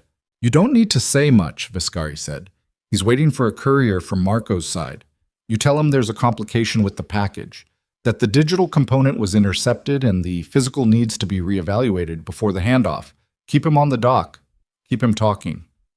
"In what language?" "He's Egyptian trained. His English is operational, but if you need to, I'll use what's needed," she said. She straightened her jacket. She looked at her hands for a moment, steady, which was information she filed without sentiment. And then she walked out from behind the warehouse and toward the dock. The two men saw her at 30 feet. She watched their body language change, not alarm, not quite, but the heightened alertness of men who were expecting a specific person and were now recalculating whether this was that person or something else entirely. She walked with the specific confidence of someone who was supposed to be here, because the only alternative was the confidence of someone who wasn't. And those two things looked identical from a distance and different up close, and she needed them to hold at distance a few seconds longer. At 15 feet, the muscle on the right shifted his weight forward. She spoke first. In Arabic, not the coastal dialect, not the formal register, but something in between, the operational middle register of someone who worked in this world's infrastructure. "The courier has a problem. The package needs to hold." The contact on the left looked at her with the rapid full-body assessment she was becoming familiar with, the intelligence-gathering scan of a man who made decisions fast and lived with them. "Who are you?" he said. His English was exactly what Vascari had said. Operational, functional, the English of a man who used it as a tool. "I'm the problem management," she said. "Marco's digital transmission was intercepted. The physical package can't go out until we know what they pulled from it. Intercepted by who?" "That's what we're trying to establish. It happened 40 minutes ago." She kept her voice level, her face neutral, the specific neutrality of professional inconvenience rather than threat. The package needs to sit. 1 hour, maybe 2. The contact was looking at her with the flat-faced concentration of someone running a calculation. The muscle had stopped moving forward but had not relaxed. The boat's engine continued its patient idle behind them. "I don't know you," the contact said. "You don't need to know me," she said. "You need to know the transmission was flagged and we have a problem. Call Adele. Adele is not reachable." "I know," she said. "That's part of the problem." She met his eyes. "Call Fozzie's office and confirm the hold. I'll wait." The calculation on his face continued. She watched it, the weighing of the story against the absence of indicators that it was false, against the information that Adele was unreachable, which tracked, which was a detail she'd given him that she shouldn't have been able to give him if she weren't connected. He reached for his phone, and behind him, from the water side of the slip, Santos came over the boat's railing.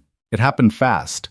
Santos and Keel simultaneously, one from the water side, one from the dock's end, and the muscle on the right turned toward Keel, and Evelyn stepped back and to the left, out of the engagement radius, which was what Viscari had told her to do, and which her body was entirely prepared to execute.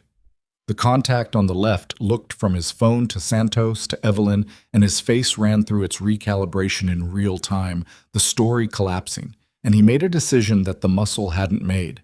He didn't move toward the threat, he moved away from it, toward the water, toward the boat. Viscari came off the boat's stern. He had gone around the far side of the marina while she had been on the dock, had come aboard from the aft while Santos and Keel held the other angles, and he stepped off the stern onto the dock in front of the contact with the particular physical authority of a man who had placed himself exactly where he intended to be. And the contact pulled up short with nowhere left to go. Water on 2 sides, Viscari in front, Santos behind. 3 seconds. The contact looked at Viscari and understood. He set his phone down on the dock railing. He said, in Arabic, coastal dialect, the full register, fast and compressed. Something that Evelyn caught entirely.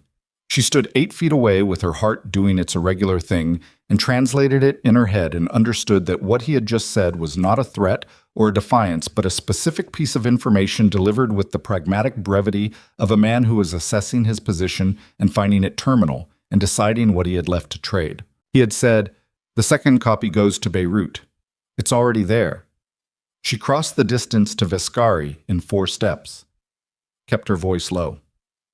"He said there's a second copy. It's already been sent to Beirut." Viscari looked at the contact. The contact looked back at him. "A second copy," Viscari said. The contact said nothing. "Which contact in Beirut?" The contact said nothing. Viscari looked at Evelyn. She looked at the contact and said, in the coastal dialect, the specific register that signaled trust and operational gravity. "We are not interested in you. We are interested in the chain. Give us the chain and you walk off this dock." The contact looked at her. Something moved in his face. Not surprise exactly, but the specific adjustment of a man who had expected to be the only person in the room who held the key to the language and had found the lock changed. He told her the Beirut contact's name. He told her the address. He told her it in the coastal register, fast and precise, the information delivered with the compact efficiency of a man honoring a transaction. She memorized it, every syllable. Then she turned and gave it to Viscari. He listened, nodded once. Keel came up from the stern with a flat waterproof case, the physical package, the documents Marco had prepared. Viscari took it without looking at it, passed it to Santos. "Let him go," he said. Keel and Santos stepped back. The contact stood on the dock for a moment, the specific paralyzed moment of a man who has been told he can leave and is trying to determine whether this is true. Then he walked off the dock, past Evelyn, without looking at her, his footsteps on the wooden board steady and deliberate. The walk of a man converting a surviving intact into forward motion. The boat's engine continued to idle for another 30 seconds. Then it shut off. The marina was quiet. Water moved against the hulls. The pre-dawn gray had become the first pale silver of actual morning, arriving on the eastern horizon over the river with the indifference of something that had no knowledge of and no interest in what had occurred on the dock beneath it. Evelyn stood at the end of the slip and looked at the water. Her arm was a complete disaster. She understood this with the totality of a body that had been running on will and adrenaline for 6 hours and had reached the limit of what those two things could sustain. The bandage had soaked through at some point in the last hour, probably when she'd used the arm to redirect Adele's weapon in the Wilmington building, and the cold river air was not helping. And she thought with a clarity that was almost funny that of all the things she had worried about when she got into Caruso's car at 8:45 the previous evening, the state of her arm had not been among the prominent ones. Vescari came to stand beside her. They stood looking at the river together for a moment. "Beirut," she said. "I have people there," he said. "It'll be addressed." "How long?" 48 hours, maybe less. She nodded. She thought about what 48 hours meant structurally. Owen in a safe location she didn't know, her apartment in Flatbush sitting empty, her shifts at the Marlowe room uncovered, Guillaume probably in the process of constructing a polite and final letter of termination. The ordinary life, receding. She could feel it receding from where she stood, the way you felt the outgoing tide in the sand under your feet. "The Fawzi situation," she said. "Neutralized at the primary level," Vescari said. "The alliance is dead. The warehouse operation failed. The documents are recovered. Adele is in Caruso's hands. What remains is the Beirut piece. And then it's over." "Over for you," she said. "My profile is still in their network." "Yes." He didn't soften it with qualification. "There will be a period of managed risk. I won't pretend otherwise." She looked at the water. "For how long?" "Months, not years." A pause. "With the right infrastructure in place, the risk diminishes to a level that doesn't require—" He stopped. "Constant protection," she said. "I was going to say constant adjustment." She turned and looked at him. He was looking at the river, the pale morning light doing something to his face that the amber light of the restaurant and the dark of the warehouse hadn't done. It showed the wear in it, the specific texture of a man who had been doing this for a long time and had paid for every year of it in ways that didn't show until the light was right. He looked, for the first time, like someone who was tired. Not defeated. Tired. The difference mattered. "You could have handled the dock differently," she said. "You didn't need me on the approach." "No," he said. "I needed you on the approach." "You had Santos and Kiel." "Santos and Kiel," he said, "don't speak coastal Arabic." A pause. "And Santos and Kiel weren't going to get him talking." "What did I do differently?" He turned and looked at her. The directness of it, the full, undeflected attention she'd been navigating since the restaurant, was different in this light, at this hour, after this night. Less armored, not open exactly, but less deliberately closed. "You gave him something to calculate," Vescari said. "He looked at you, and he didn't know what you were. He didn't have a category, and men like that, they freeze when they don't have a category. They try to establish one, and while they're trying, they talk." She was quiet. "You do that," he said, "in every room. You don't fit the expected shape, and it makes people recalibrate." He paused. "I noticed it the first night at the restaurant, before the Arabic." "Before," she said, "you moved through that room like you'd decided what you were going to do, and nothing in the room was going to change it," he said. "In a space full of people performing their versions of importance, you were the only one who looked real." She stood with that. "You insulted me that same night," she said. "I know." The acknowledgement was clean and immediate, no defensive architecture around it. "I told you why.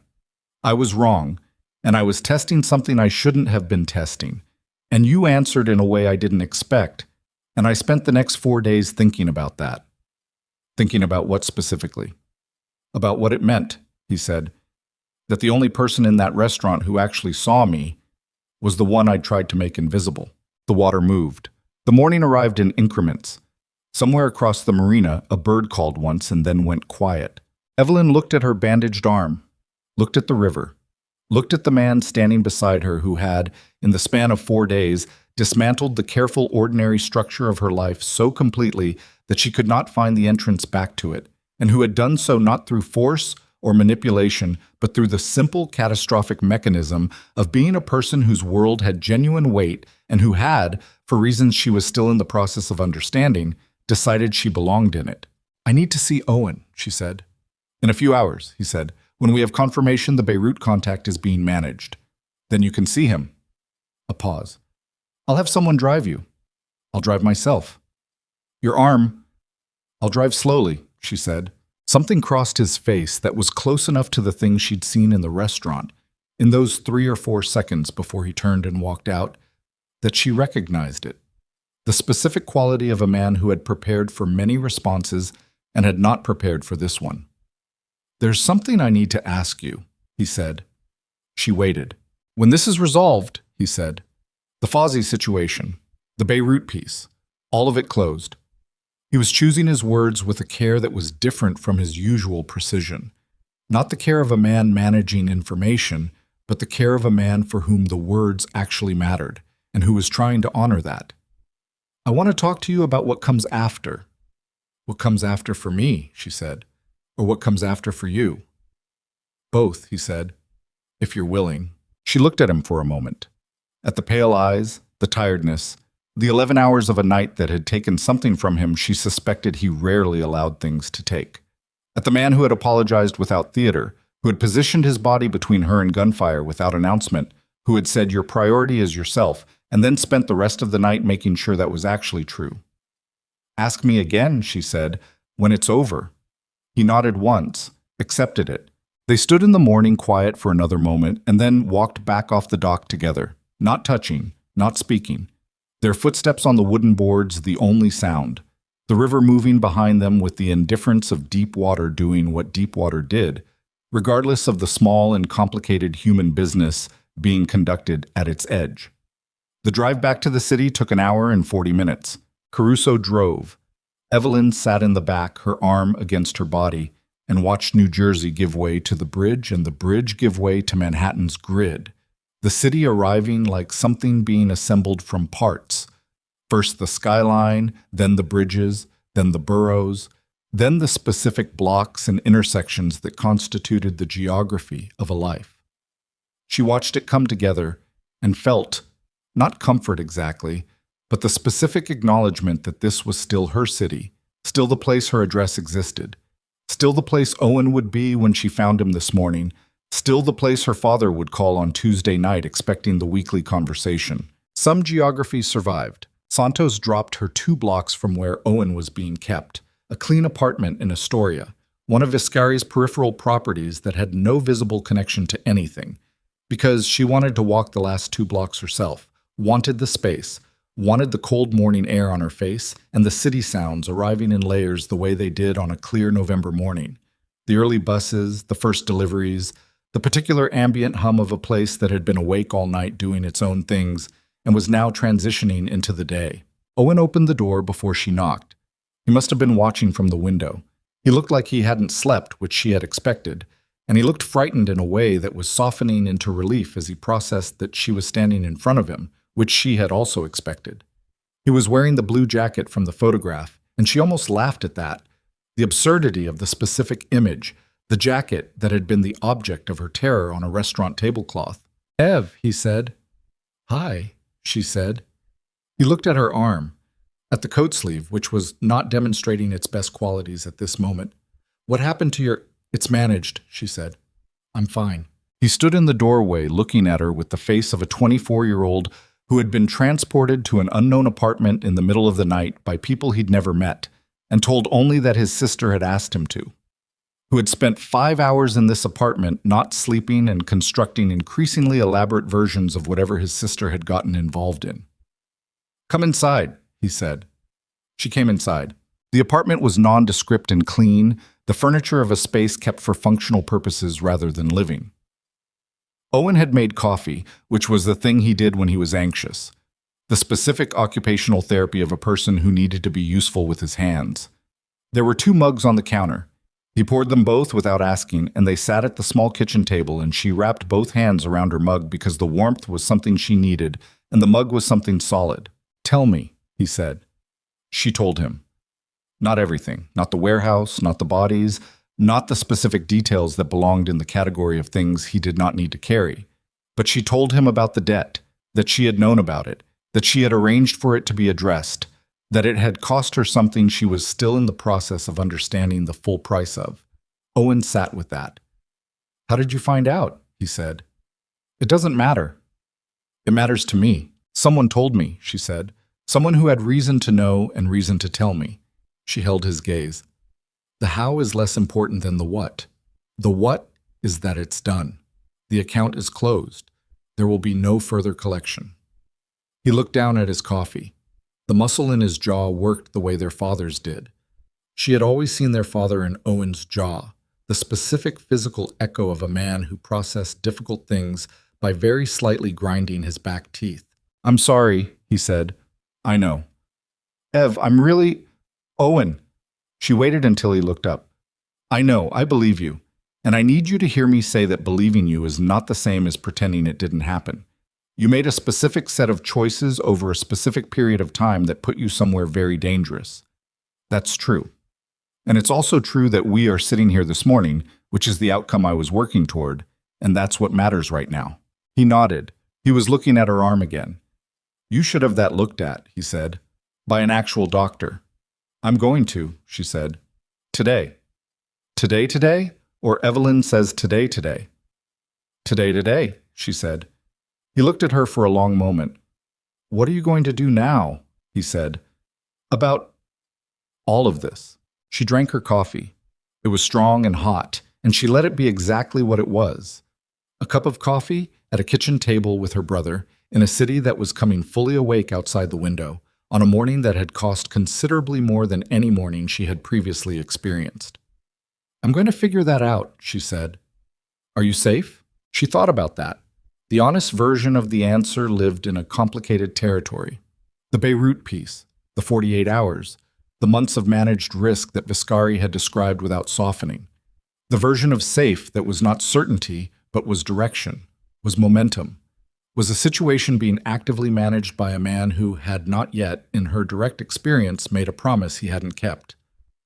I'm safer than I was 12 hours ago, she said.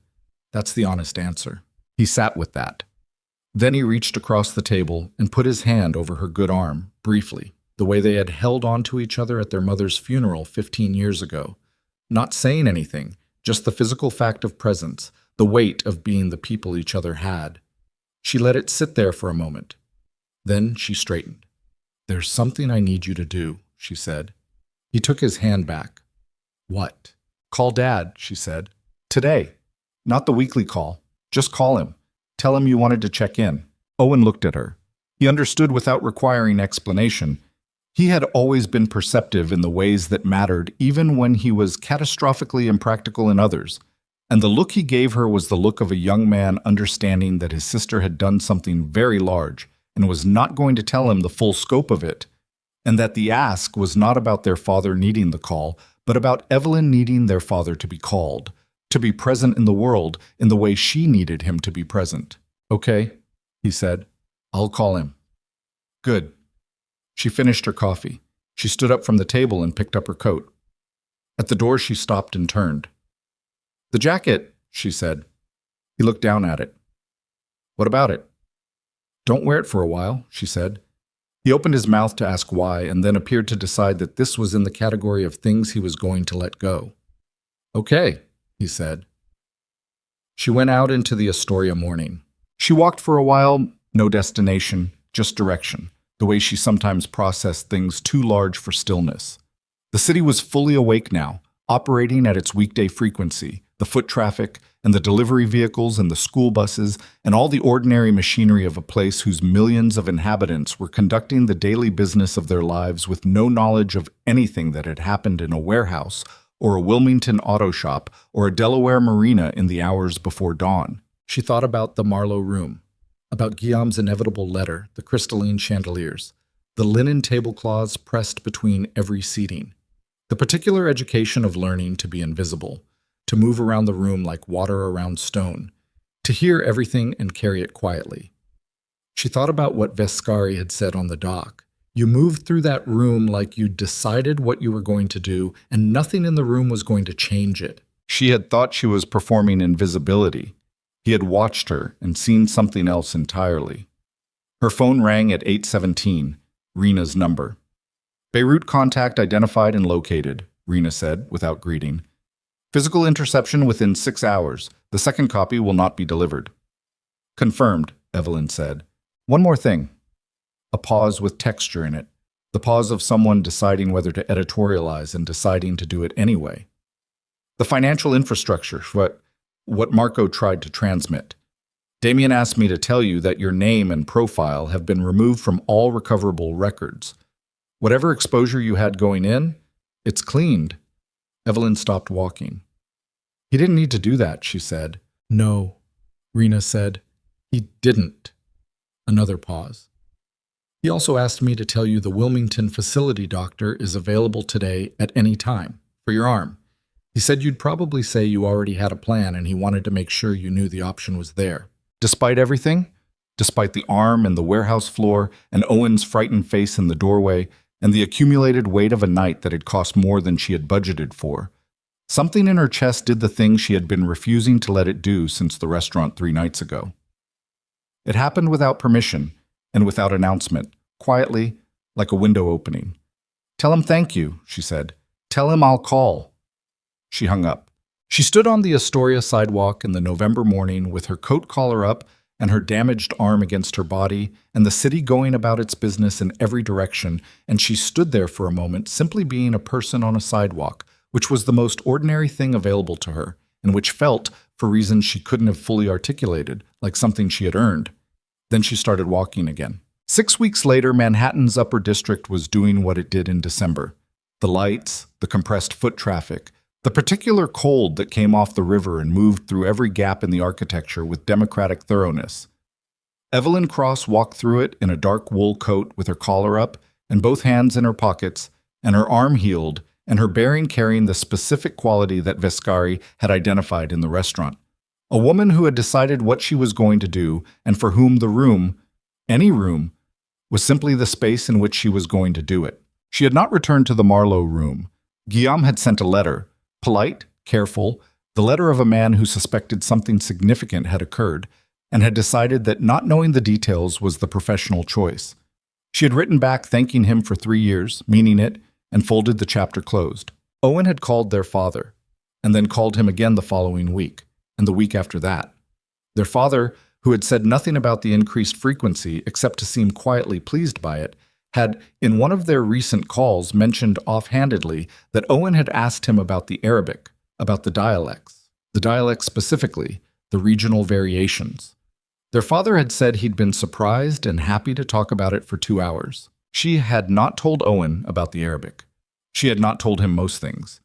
But some things traveled between siblings through channels that had nothing to do with words, and she thought that maybe Owen was beginning, in his own roundabout way, to understand something about the inheritance their father had given them. She came to the building, a midtown address that read from the outside as a real estate investment firm, which it partly was, and took the elevator to the 14th floor. Rena was at a table in the outer room. She looked up when Evelyn came through. He's inside, she said, and then, after a beat, the specific thing Rena did when she was acknowledging something without stating it directly. Good morning. Good morning, Evelyn said. She opened the inner office door. Vescari was at his desk, standing over documents the way he had been standing over documents in the Red Hook warehouse on the morning that now lived in her memory, as both very recent and impossibly distant. He looked up, put down his pen. They had spoken several times in the 6 weeks, operational conversations primarily, the ongoing management of the situation's loose ends, the Beirut piece, the residual exposures, the architecture of a new understanding between them that was still being built and had not been given a name because naming it would have required a conversation they were both, apparently, conducting in careful increments. She had not given him an answer to the question he had asked on the dock because he had asked her to answer it when everything was over, and everything was not quite over, and she had held to that with the discipline of someone who understood that some answers needed to wait for the right room. The Beirut piece closed last night, he said. Rena confirmed it an hour ago. She stopped inside the door. Final confirmation. Final, he said. The second copy was recovered intact. The chain is broken at every node we identified. The exposure is closed. She stood with that. Then it's over, she said. Yes, he said. The office was quiet. The specific quality quiet of a room insulated from the city outside, and within that quiet, the distance between the desk and the door, which was not a large room, held something she had learned over 6 weeks to recognize as the quality of his attention. The directness that had initially unnerved her and had, over time, become something she had developed an orientation toward rather than away from. "You asked me something on a dock in Delaware," she said. He waited. "You said you wanted to talk about what comes after," she said. "For both of us." "I did," he said. She crossed the room and stood on the other side of his desk and looked at him directly the way she had looked at him the night in the restaurant when she had made a decision at the intersection of truth and irreversibility and had spoken without permission and had changed, without planning to, everything that followed. "Talk," she said. He did. And outside the 14th floor windows, Manhattan moved through its December morning, indifferent and continuous. The city that had been the backdrop for a confrontation over a single drop of wine that had pulled two people who should never have intersected into a common gravity, into a warehouse and a car on a dark highway and a Delaware dock at first light.